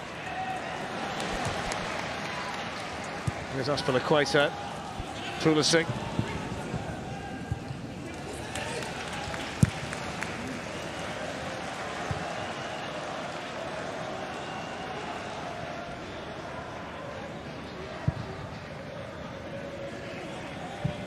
Christensen to Chalobah.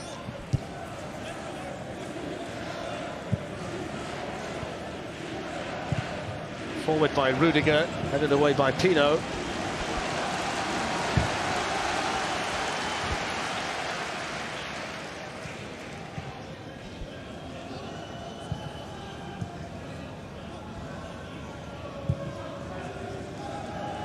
Jorginho. Off goes Chalobah.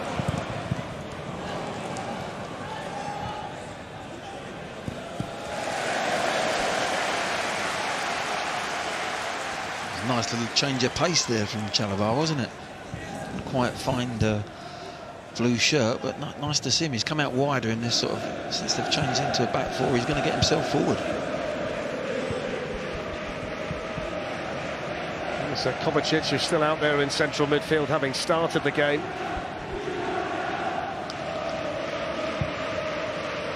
Chalobah, who's the right back now. Chelsea have just tweaked the system, as Glenn was pointing out.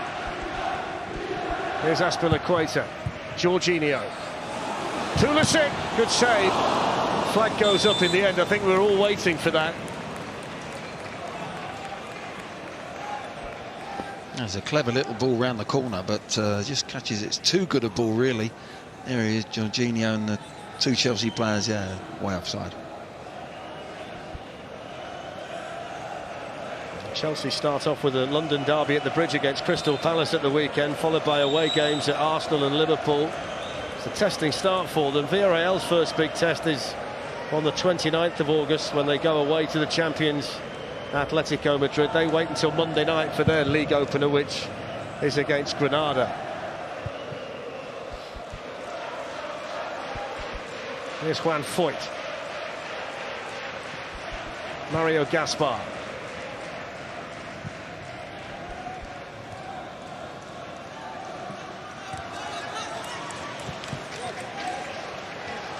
Pulisic quickly gets on with it. Mason Mount maybe just took his eye off the ball. Yeah, it was a lovely little run. He was thinking was really good, but I think that's that little bit of sharpness, that little bit of touch that you lose a little bit when you've been on the beach sunbathing and having a nice holiday. Yeah, certainly deserved a bit of time off. Played the most games for Chelsea last season, 54 of them. Started 5 of the 7 games for England as well at the Euros. He's a player that you can rely on, Mason Mount.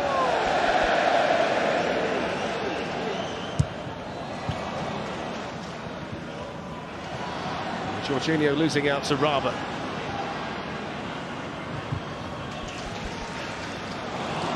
He's worked his way through to the substitute as well, who was then caught by Alonso.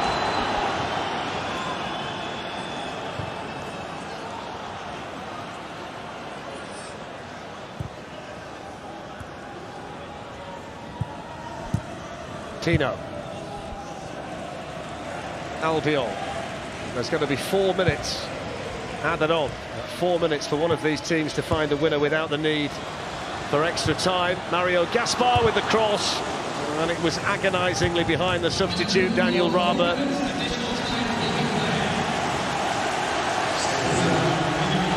Here's Gomez. Foyt.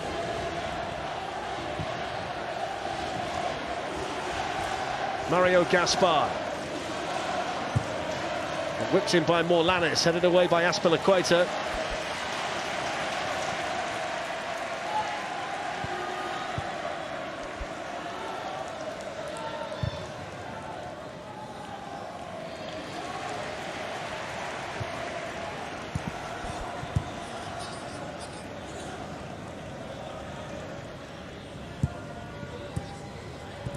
There's Foyt, who's showing his versatility tonight, having started off as the right fullback for Villarreal. He's in a midfield role now. Moreno just couldn't quite gather that one. He's the man they want in that kind of position. Here's Raba. Now Pino.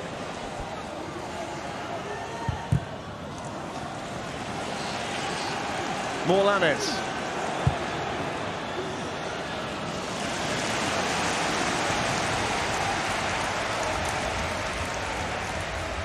They're certainly finishing the stronger side, aren't they, Villarreal?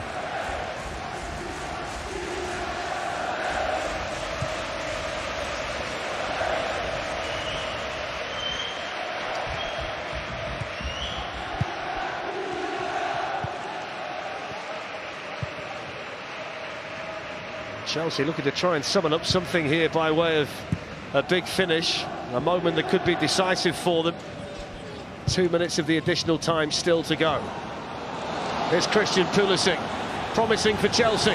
Pulisic still having to go the long way, and then sees his shot blocked by Alonso, who is stood in an offside position. He's trying to create that angle, wasn't he? And Villarreal defenders, look, they channel across there, they block him. Look, he tries there. When he comes in there, he's looking for a shot. He's looking for another shot. Can't quite make it. And when he does get the shot in, it hits his teammate Alonso, who's in offside position, but just couldn't quite create that correct angle to hit the target.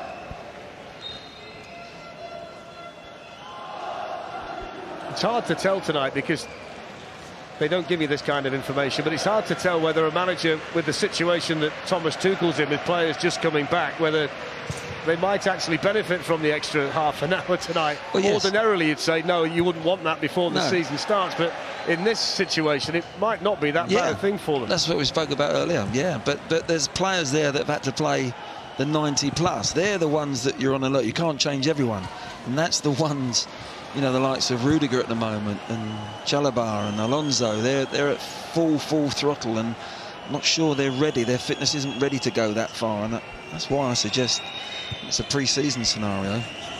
Straight to penalties. He's made 5 changes so far tonight, Thomas Tuchel. The final 30 seconds of additional time at the end of normal time. Kovacic will play all of it. Here's Rudiger. Alonso shoots! Oh, side netting with so much power. That was the moment for Chelsea to wrap it up before extra time. Yeah, it was too hard an angle. It had to come across the box. A lovely run yet again down that over Pino's head. He's never scored it from there, has he? He's got to go across goal. It's a lovely take, beautifully taken. Good ball from Rudiger as well, but no, he's got to drive that across the box. So there's the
Villarreal, and it was worrying him, and so it seems. Oh yeah, they've definitely looked the sharper in the second half. Moreno and Dier have come alive. You know, some of the Chelsea players that have come on, Jorginho and Mount, haven't looked sharp enough. So I think this extra time, it's going to be interesting to see how Chelsea cope. Okay, Darren, all yours. So off we go. Both managers can make one additional change now. We've gone to extra time. It's 5 in 90 minutes and one more in extra time, and that's exactly what Unai Emery's done, because he's taken off Yeremy Pino and Aissa Mandi has come on. So all 6 changes now made by the Villarreal coach. Thomas Tuchel can still make one more.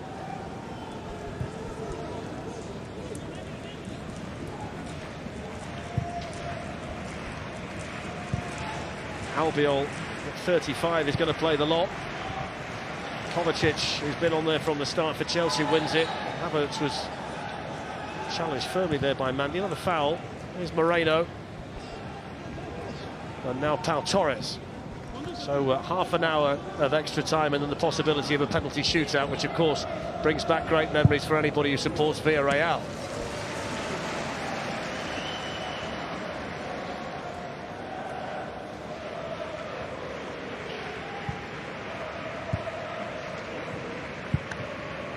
Villarreal now going into a solid back three, putting wing-backs up against Chelsea's wing-back. I think they feel as if they've got the fitness levels higher than Chelsea. Might just put a little bit more pressure on Chelsea here.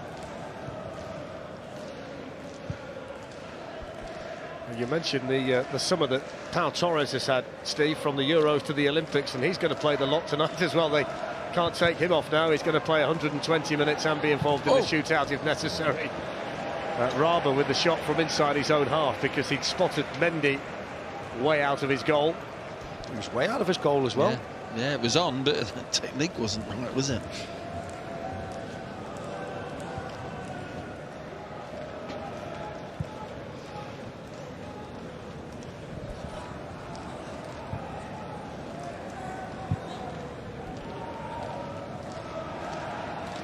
Andreas Christensen, Jorginho, Rudiger.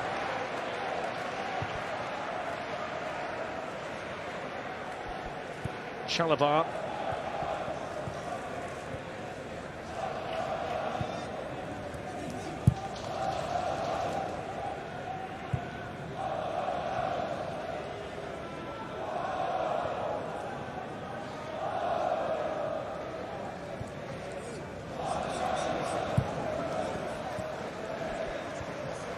There's Mason Mount for Chelsea.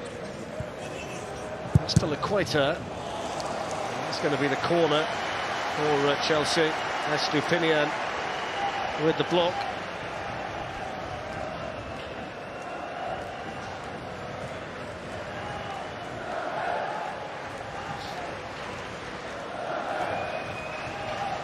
Could be the in-swinger here from Alonso. Azpilicueta's made that run towards the near post. It's gone instead towards Kai Havertz, headed away by Albiol.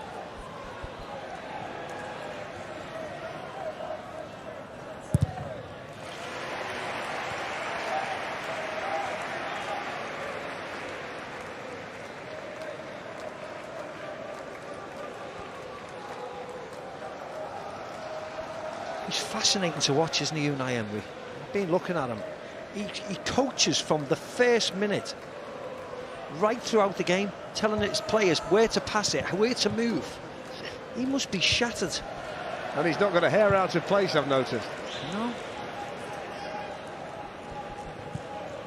Still going down there. Oh, yeah. Villarreal head coach Unai Emery.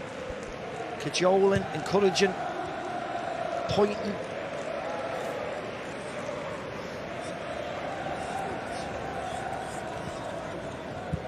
Chalobah to Azpilicueta. Mason Mount with a slightly heavy touch, but they are going to get the corner via the deflection of Pau Torres.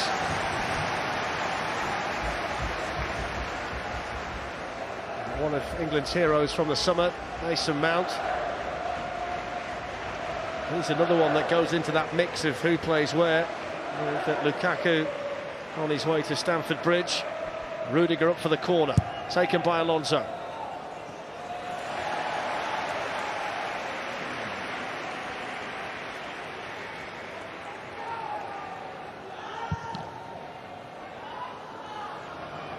That goes towards Raba, number 17 up against number 17, and Chelsea's Kovacic with the clearance.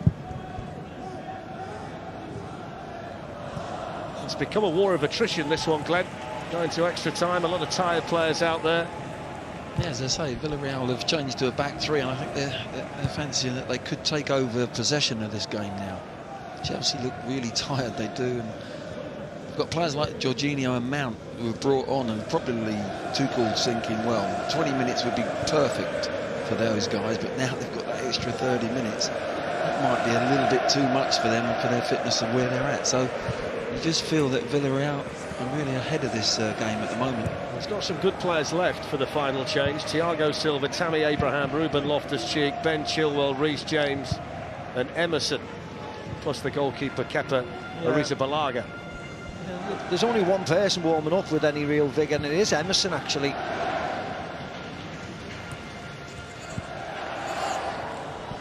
Morlanes challenged effectively by Kovacic. Here's Torres.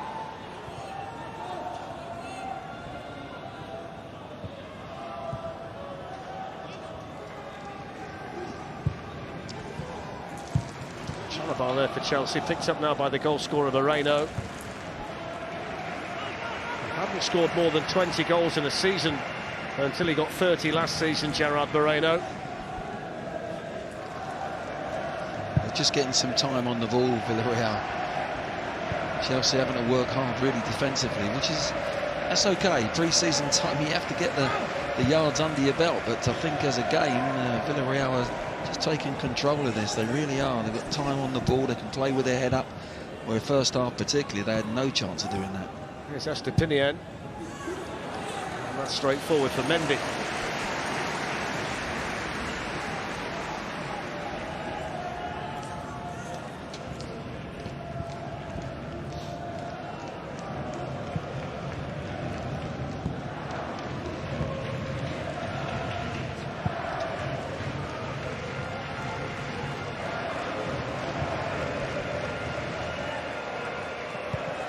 Kovacic to Jorginho.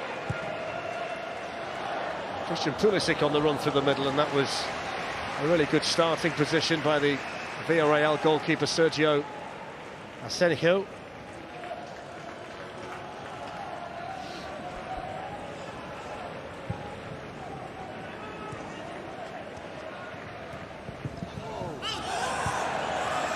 Holding the ball didn't go out. Thomas Tuchel said it did, but I think they got that one right, the officials between them.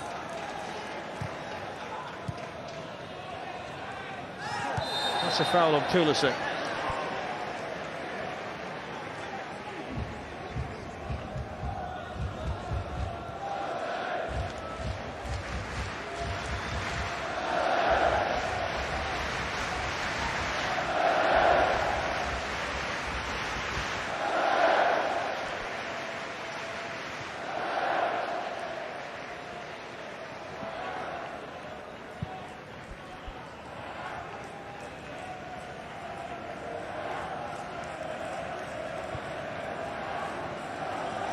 There's Kovacic.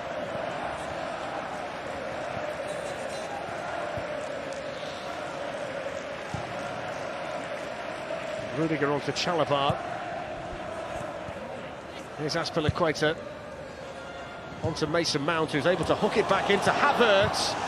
And there's the opportunity right across the face from Pulisic, who I thought for a moment was going to walk it in.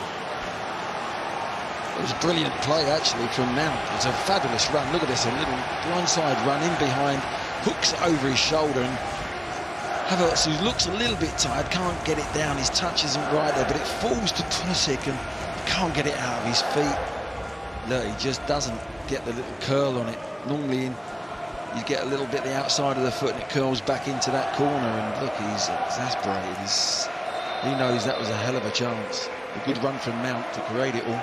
He had a moment like that, Steve, towards the end of the Champions League final, didn't he, Pulisic? Yeah, he did, yeah.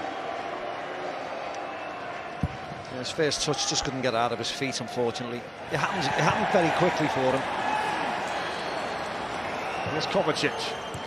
Pulisic. Chelsea have got runners on both sides here. Good well, shot actually. by Foyt. Yeah, it did well, Foyt, didn't he? Yeah. He's looked really sharp in there. He does, yeah. His fitness levels look higher than anyone on the Villarreal team. He's gone into centre midfield, made tackles, uses the ball well. Wasn't involved in the Copa America with Argentina, who won it. He's had a bit of time off during the course of the summer. Juan Foyt. Pulisic wanted the free kick. Chelsea have still got the ball.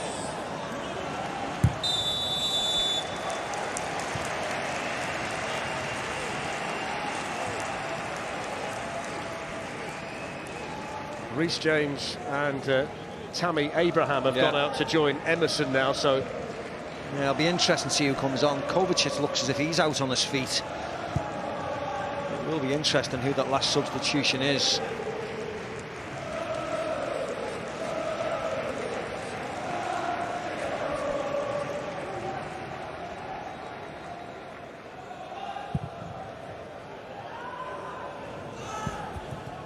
plenty of time there for Christensen.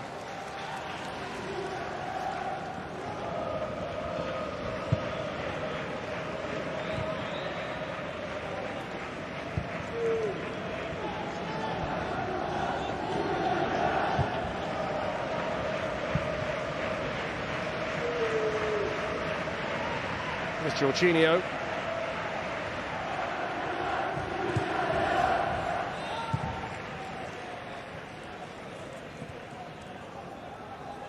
Mateo Kovacic. And Mason Mount. There's the Chelsea captain, Azpilicueta. Mount had carried on running, swings it back in towards Alonso. And the yellow shirts converge on him. Gomez with the clearance, only as far as Chalobah. Here's Jorginho. Alonso. Well, they wanted the penalty. It was Azpilicueta who went down, but the Russian referee was close. Yeah, his assistant had a good view of it. It was Estepinian. He puts his arm on Azpilicueta. They are going to have a look at it. But I think he may be offside anyway. Let's have a look at this. There's Alonso's offside, yeah, on the pass. So nothing in that. You see Estepinian there now. But he was offside, Alonso, and that was the first play of the ball. Made 5 starts at the Copa America this summer. Pervis Estepinian for Ecuador. Had an association with Watford before joining Villarreal.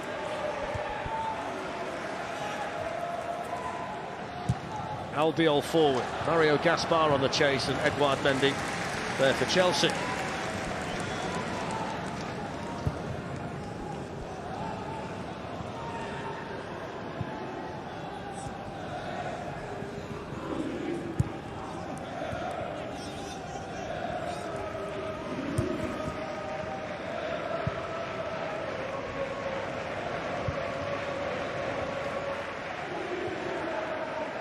Here's Kovacic.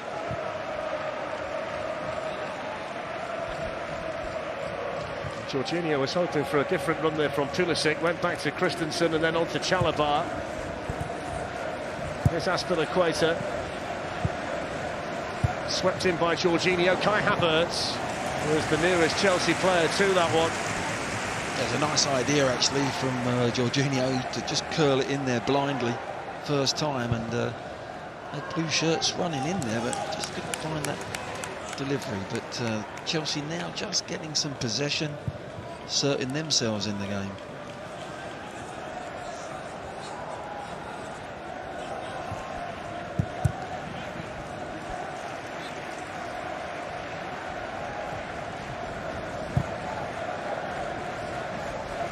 Christensen, every one of the Chelsea outfield players inside the Villarreal half at the moment. Chelsea have been the stronger team in the first period of extra time.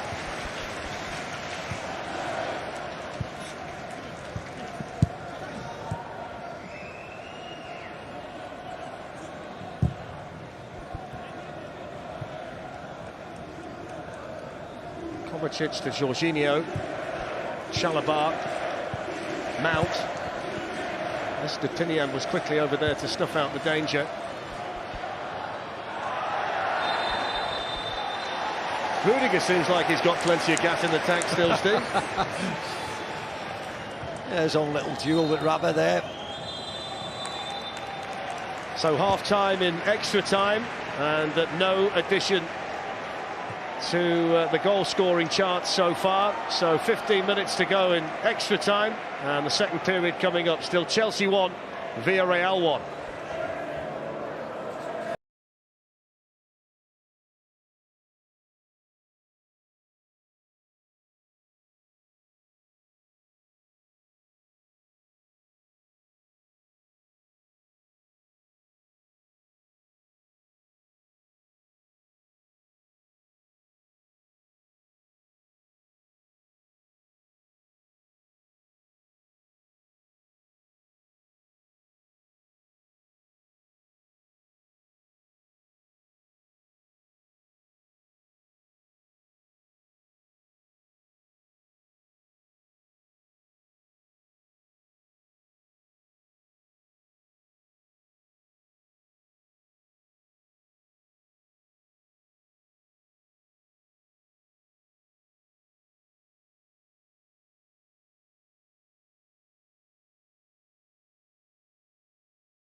But I think Tuchel, if he brings on someone like Abraham, that can freshen up front as well. I love these two. I mean, me and you've been watching them from the other side of the pitch. I mean, they're not match fit either, the managers, but they've not stopped moving for I'd love to see the amount of steps they get through in that box where they have to manage the team from. But look at the animation there. They're so animated. Intensity's there. It's pre-season, but there's a trophy at stake. So listen, fatigue is the enemy right now. You've got to manage yourself through the game. Think of the bigger picture, which is the weekend the Premier League starts. But you try telling players when there's a medal to be won. OK, let me hand you back to the commentary team then. They're putting in a good shift this evening. Glenn, Steve and Darren. Thank you, Jake. Just trying to work out down there who might be favourite to come on for Chelsea. It looks at the moment as though it might well be Tammy Abraham, because he's just been having quite an in-depth conversation with one of Thomas Tuchel's backroom team. Yeah. There's nothing imminent though at the moment, Steve, it wouldn't appear. No, it certainly doesn't look like Thiago Silva, anybody like that. I don't even think he's been out. Ben Chilwell, no. Emerson's been out there for a long time. Yeah, you would think it's going to be maybe Havertz, just looks a little bit fatigued, possibly Kovacic, but so Chelsea can still make one more change. We've got 15 minutes before a penalty shootout. Penalty shootouts that are pretty common in this competition. Chelsea led in the first half through Hakim Ziyech, who went off injured with a shoulder problem. He's been on the bench with his arm in a sling ever since then. Gerard Moreno with a nice equaliser in the second half for Villarreal. Chelsea, they were the better team in the first period of extra time without causing too many problems to the Villarreal goalkeeper.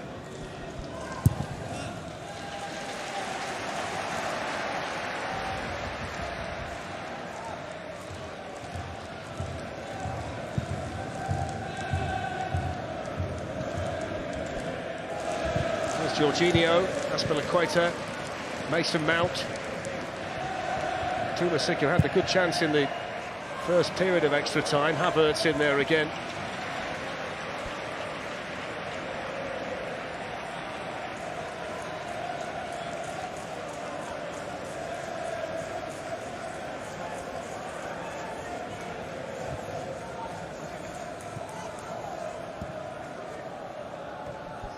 Emerson remains, Steve, the only Chelsea sub warming up. He's been down there for a long time, getting himself ready. Yeah, even if he doesn't come on, at least he's had a workout, hasn't he? He's been down there for about 45 minutes running rounds. There's Morlanes, promising break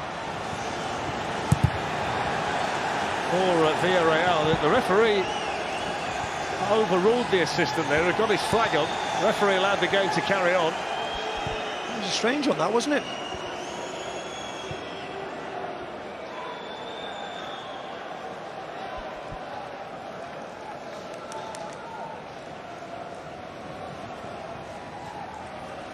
Christian Pulisic.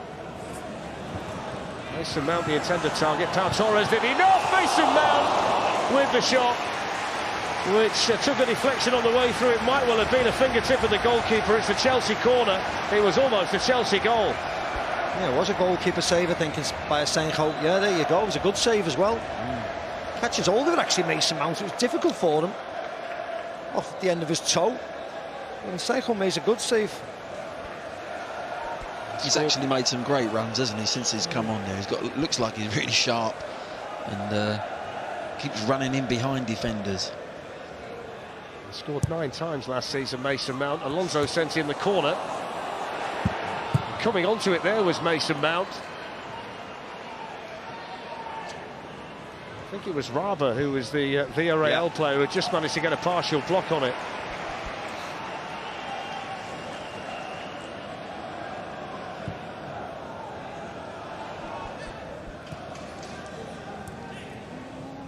Alonso, Havertz.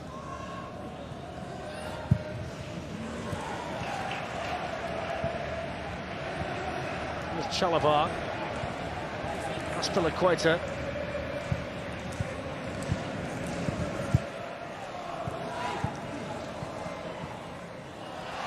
Now turned into Estupinian.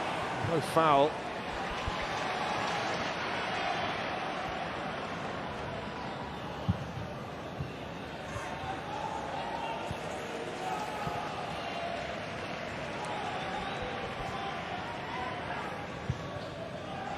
Torres, off goes Estupinian. Chalobah has the extra gear when he needs it. We've seen that tonight. He's got that little turn of pace, Steve, when he needs to go a bit quicker. A great experience for him to play this evening, isn't it? He's done really well.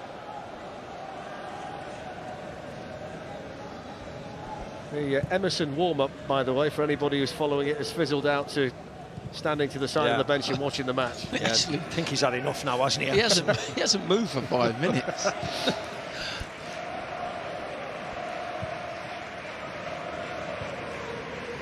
He's not sending any signals to his manager to put me on.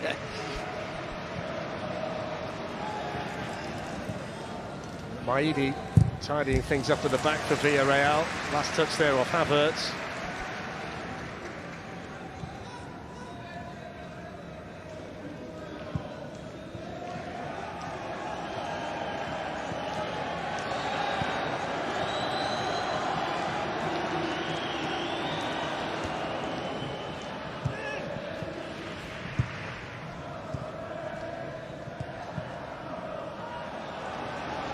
Doesn't seem to be a great desire at the moment from Villarreal to try and win this match.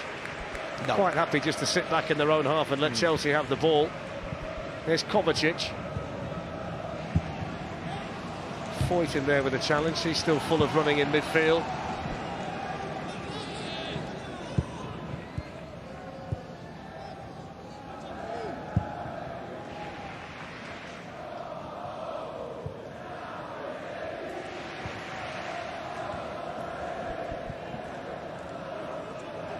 Kovacic towards Pulisic, away by Albiol. Been good tonight, the two centre-backs, haven't they? They have. Albiol 35, as you said. Pau Torres has been all around the world, so he hasn't had a break at all. They're going to have to manage him, aren't they, sometime down the line. There's a lot of players who went from the Euros to the Olympics, certainly for the Spanish side. Mason Mount into Kai Havertz and on again to Kovacic. Here's Alonso. Chelsea have got plenty forward here. It's pulled back for Kovacic, who hits it straight at Morlanes. That was better from Chelsea, shifting the ball much quicker.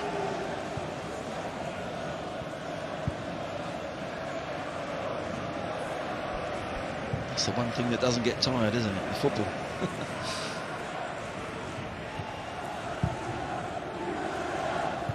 Chalobah to Jorginho. The yellow wall has been erected again by Villarreal. Challenging Chelsea to try and find the right pass, which they're unable to do again.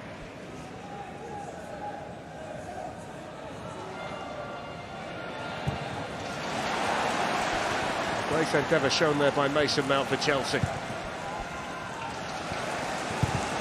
Christian Pulisic. Emery going absolutely mad down below us, waving his arms around. Here's Kovacic. Alonso.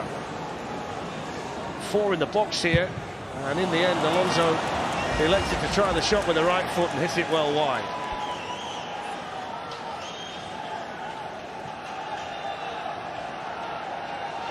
All the Villarreal bench are going crazy as well, trying to get the crowds on side. Well, to be honest, they're responding. Yeah, they're responding. Yeah, they do. There you go. And the urgings on the bench.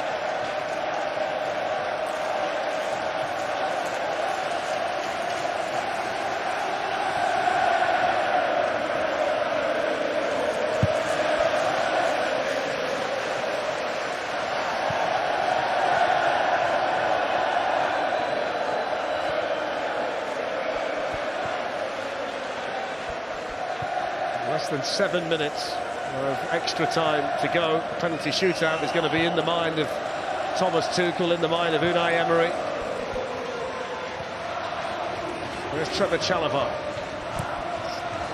Cesar Azpilicueta.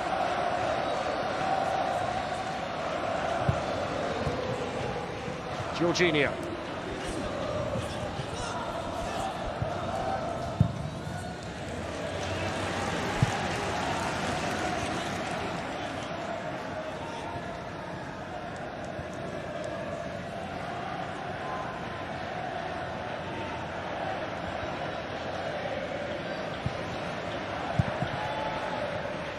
Azpilicueta with the ball in.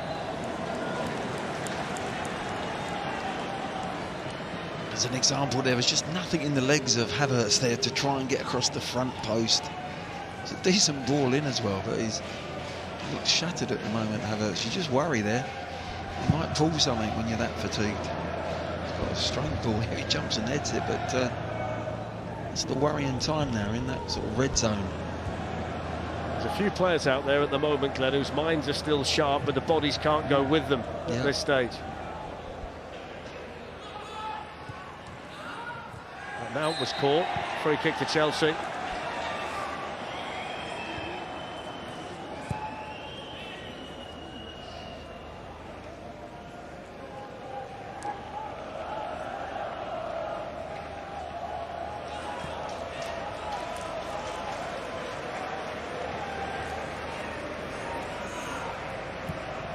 Kovacic to Jorginho and then on to Rudiger.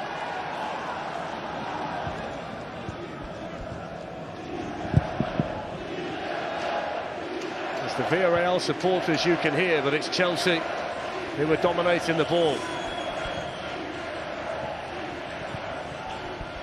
Pulisic feeds it through to Mason Mount, who's going to try and pull it back again. Van Foyt did enough, and then with Alonso coming in, I think his decision's going to go Villarreal's way. Yeah, I think he's given for offside, to be honest. Yeah, I think it was Mount who just veered offside, didn't he?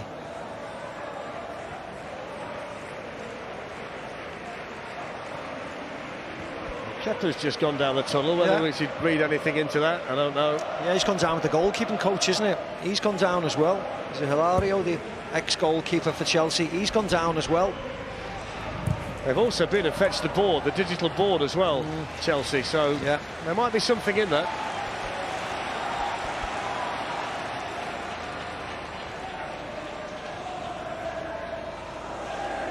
I remember the flip side when they were trying to get him off for a penalty shootout. Now they might be trying to get him on for a penalty shootout. Kepa Arrizabalaga. We'll wait and see. There's Gomez. That's a foul by Mount.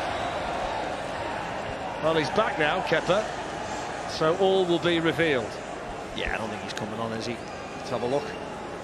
No, he's okay. And there's his. What we got? 3 or 4 minutes left. I don't know. He's getting. What's he doing there? Socks. Remember, Chelsea can make one more change, and it looks like it's going to be him. Coming on. I mean, he hasn't had a run around at all. Don't goalkeepers have to warm up? Here goes the free kick. It might be academic. That's a good save by Mendy, who might not see out the game. Offside flag was up anyway. Let's not jump the gun and get it to a penalty shootout before we actually get there. Yeah, clearly offside. Yeah, yes, he's putting his gloves on.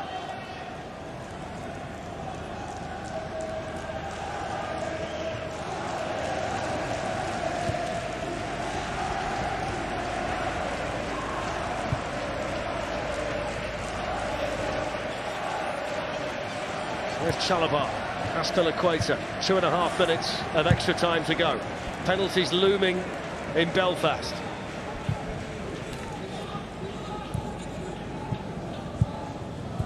Pulisic. Tackle made on him by Gomez. Here's Foyt. Almost lost it to Aspilicueta, who was pretty much pleading with Kai Havertz to get on the end of the loose ball. There he goes, the goalkeeper.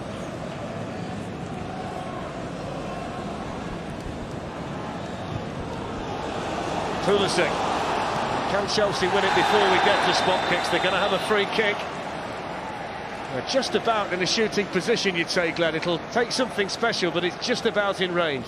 Yeah, possibly a little bit too far out, but it's certainly going to give Rudiger and the likes of Christensen a chance to get in and around that box and just create that maybe last chance of the game. But we're seeing Kepa coming on, yeah.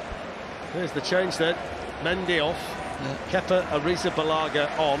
90 seconds of extra time to play. And a man who only played in one Champions League match last season, Kepa, is coming on for the shootout. We'll find out in the fullness of time whether this is an inspired decision or not by Thomas Tuchel. I think that's been planned. I think they knew that was happening because Mendy was already on his way. The way they reacted and the way he reacted with Tuchel, that's something they've spoken about, you know. So that's the final change that Chelsea can make. Unless Kepa's going to take one of the penalties. Mason Mount sends in the free kick towards Alonso.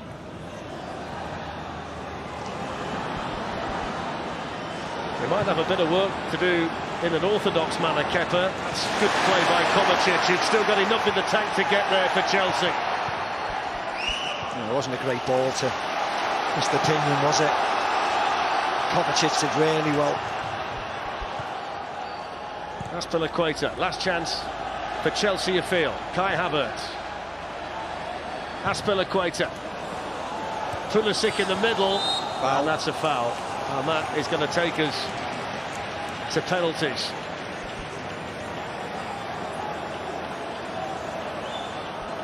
What you say, Glenn, here as a manager, the first time that Kepa's going to touch the ball is going to be the first penalty that he faces, it would appear. Yeah, and let's hope it's not out the net.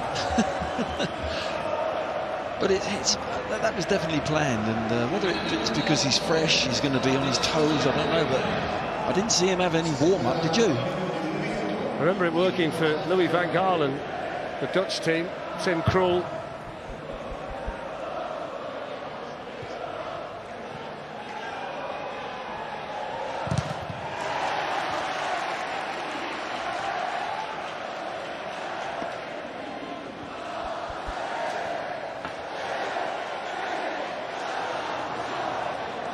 Final few seconds then of extra time. The Supercup heading to a penalty shootout at Windsor Park between Chelsea, who led at half-time through Hakim Ziyech, and Villarreal, who got their equaliser through Gerard Moreno in the second half.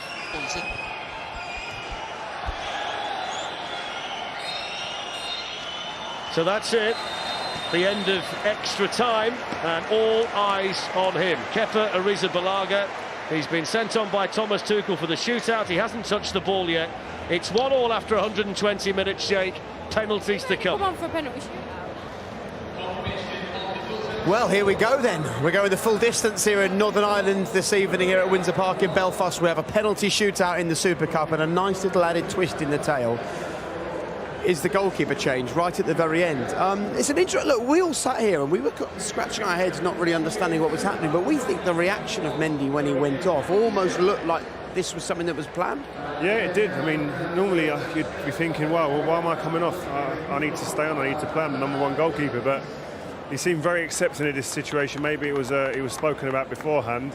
I don't remember thinking that Kepa's a dominant goalkeeper when it comes to penalties. Correct me if I'm wrong. But yeah, listen, they must have planned this. Maybe give him a bit of confidence if he does well. I don't know. It's crazy. I mean, fair play to Mendy there, because I would feel a bit insulted. You know, the prime reason for goalkeeping is shot stopping. So being substituted for a penalty shootout, I mean, the pressure's on Kepa now. If he's been subbed to come on, he better do the job. Hey, it's a good job that Mendy's the kind of goalkeeper who's happy to be subbed in a game. Yeah, I mean, it's an unusual one, that's for sure. It'd be great to get the opportunity to ask Thomas Tuchel after the game his reasons behind it. Yeah. Kepa we've not seen for a while. We actually saw him, he looked like he bulked up a bit. He looks a bit stronger. Mendy's had a good game though. Mendy's been fantastic. Mendy's been outstanding ever since he pulled on the Chelsea shirt. And tonight he's kept Chelsea in the game at moments with some unbelievable saves, particularly from this one at our end when he tipped it round the corner. So I'd be interested to know the reasoning behind that decision. Yeah. Before the game finished, before the substitution happened, I was sitting there going, you asked me actually, who do you fancy? I was like, with Mendy in goal, I fancy Chelsea, 100%. Now, I'm not too sure. And now, I don't mean to sound disrespectful to Kepa, but just Mendy's such an imposing, confident goalkeeper. He fills you with confidence. The size he is, he fills the goal. Now, I think it's much more even.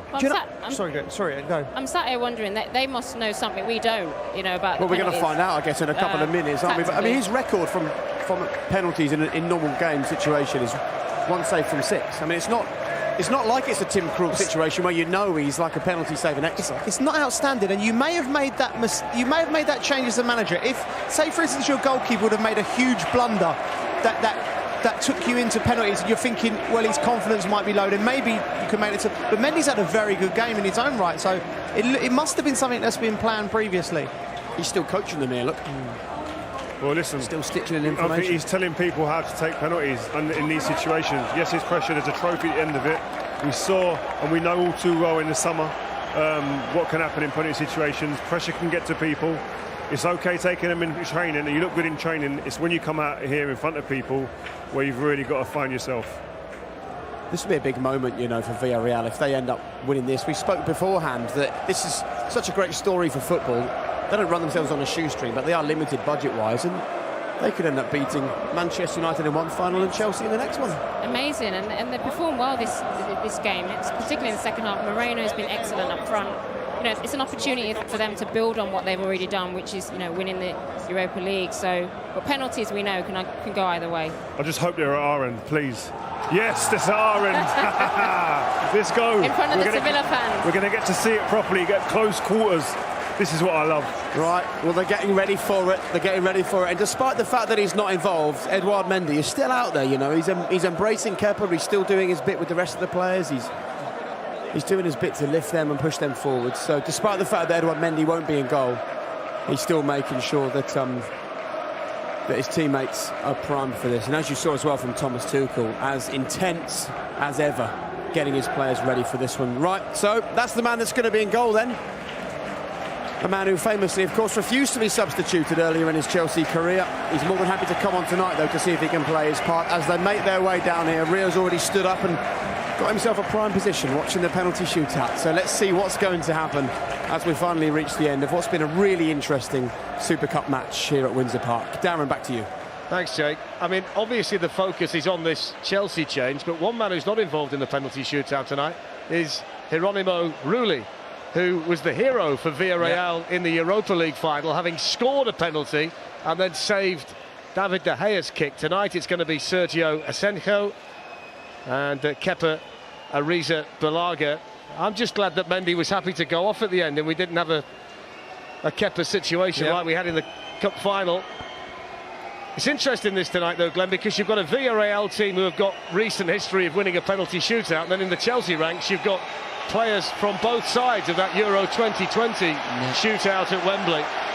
It's a mentality thing when it comes down to these penalties, and I think this is an easier one for Havertz taking, in the sense that he hasn't had to have that walk. The walk is the hardest thing on the penalty shootout.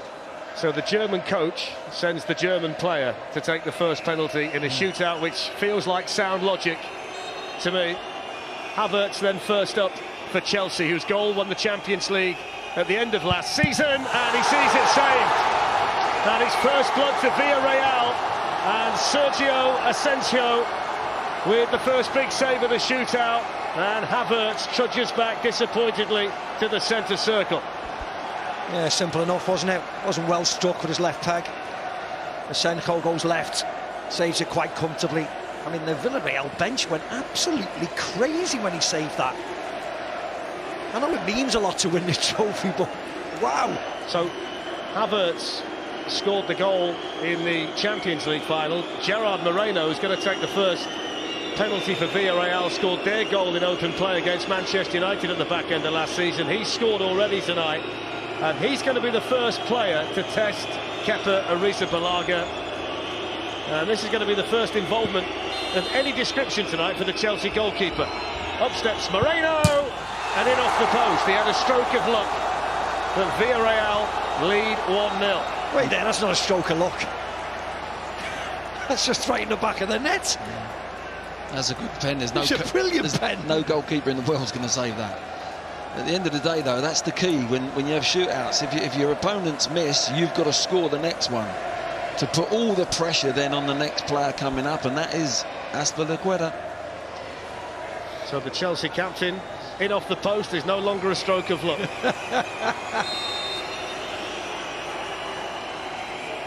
Up steps Azpilicueta, and he scores. That was brilliant. Excellent penalty from the Chelsea skipper.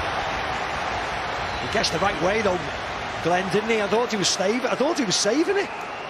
Yeah, it was a good pen, but he's guessed again the right way. It's interesting, keeper's staying just a little tiny bit, 6 inches behind the line, and then he's stepping onto the line, so his momentum's already going one way or the other.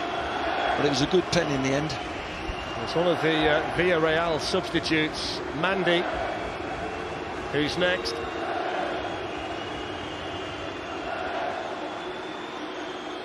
So 1-1 in the shootout.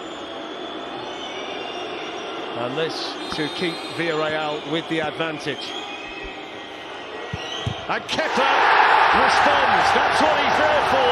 Thomas Tuchel and the Chelsea players applaud. And maybe they've got this one right. Good save, Kepa Arrizabalaga. Yeah, not a good pen, that. Not a big run-up at all. Let's see, 1, 2, 3. Telegraphs it. Good stop by Kepa. Not in the corner.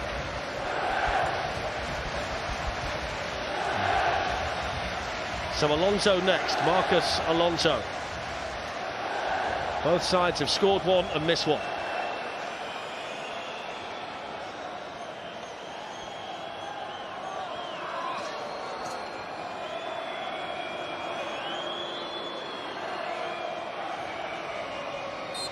It's a relatively short run here for Alonso, and the penalty dispatched brilliantly. Keeper went the wrong way. Chelsea with their noses in front for the first time in the shootout. Yeah, great penalty, really was, and an important one. Most important one tonight, because it just now heaps a bit of pressure back on Villarreal. Slips a little bit, doesn't he? But wonderfully taken. He looked confident, didn't he? Well taken penalty by Alonso, and the spotlight back on Kepa. Chelsea 2-1 ahead. 3 penalties to go though for Villarreal. A yellow card now for Kepa for delaying the taking of the kick. It's all happening out there. Estepinian is the next Villarreal player who's going to test himself against Kepa. How cool was that? Not a problem. 2-2.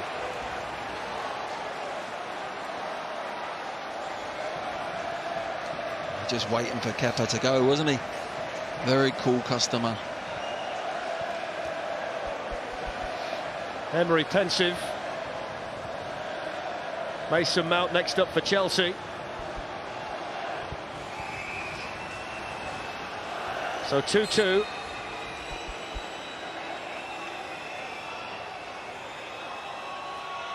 And Mason Mount scores. Kept his cool, very composed. Excellent penalty. Yeah, brilliant penalty.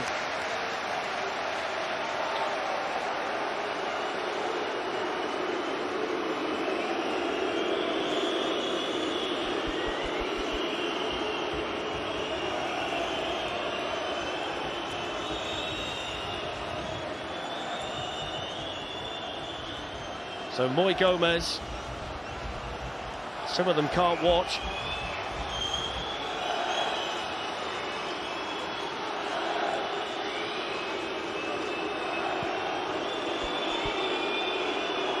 Gomez against Kepa. It's the last thing he wants there is the referee to make him replace it. As a taker, you just want to get it over and done with quickly.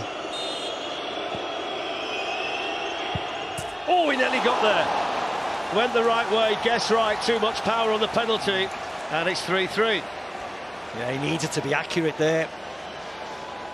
Kepa does go the right way. Let's see how close it is. He's right into that corner, actually, Gomez. Petr Cech looking on. Emery grits his teeth. Jorginho steps forward just as he did for Italy against England in the summer. Jordan Pickford denied him then. Yeah, he went right, didn't he? And then he went left to his left when Pickford made that save right the previous game. And where's he going to go now? So 3-3, the 5th penalty here for Chelsea, to be taken by their number 5, who's one of the best in the business. Oh, that's just about as cool as you can be. That little skip does you, doesn't it? There's that little running, jump in the air. There he goes there, just looking ahead, looking at the keeper. Where are you going? I'll go the opposite way. I think with Jorginho, you've got to throw him a dummy first, surely. You've got to pretend you're going somewhere and then go the other way. And wow. So he's done his bit, Jorginho. And now all the pressure in the world falls onto the shoulders of the number 17 of Villarreal, Daniel Rava. It's an opportunity for Kepa Arrizabalaga to be the hero. He has to score. 4-3 Chelsea. And he does. Makes it look so easy. And we go to sudden death.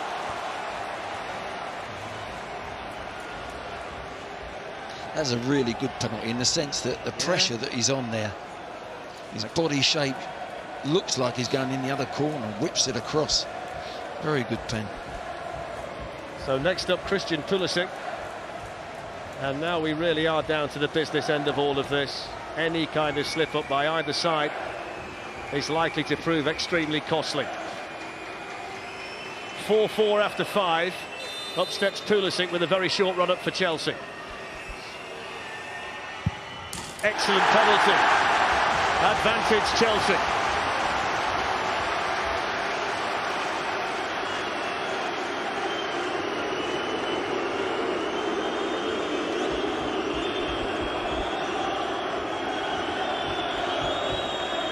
So now we hear the boos of the Chelsea supporters as a player with Tottenham Hotspur connections walks forward.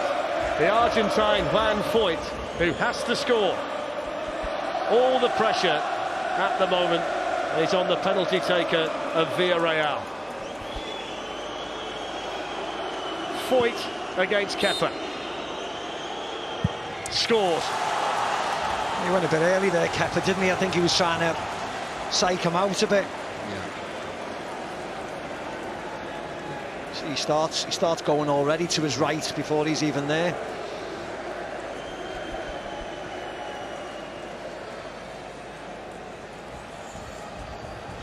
Juan Foyt's done his bit. Antonio Rudiger is next for Chelsea.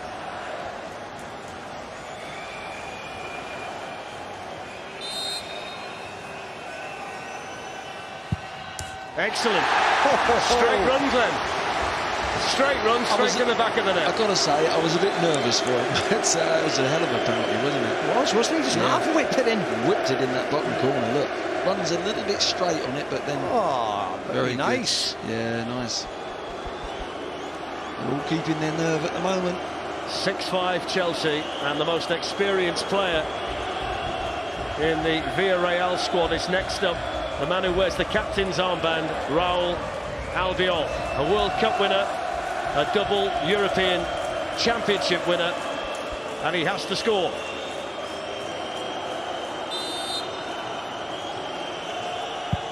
Kepa with the save! Kepa the Chelsea hero! Albiol can't get the penalty in, and Chelsea win the Super Cup. Thomas Tuchel got it right, made the goalkeeping change, and the hero for Chelsea is Kepa Arrizabalaga. And what's so great about that is Mendy's the first one on his back celebrating, and that's really great team spirit, isn't it? Fantastic save at the end there, and good work from Tuchel. Got to be said. Cue the celebrations. And you've got to be happy for him, because he finds it so hard to get a game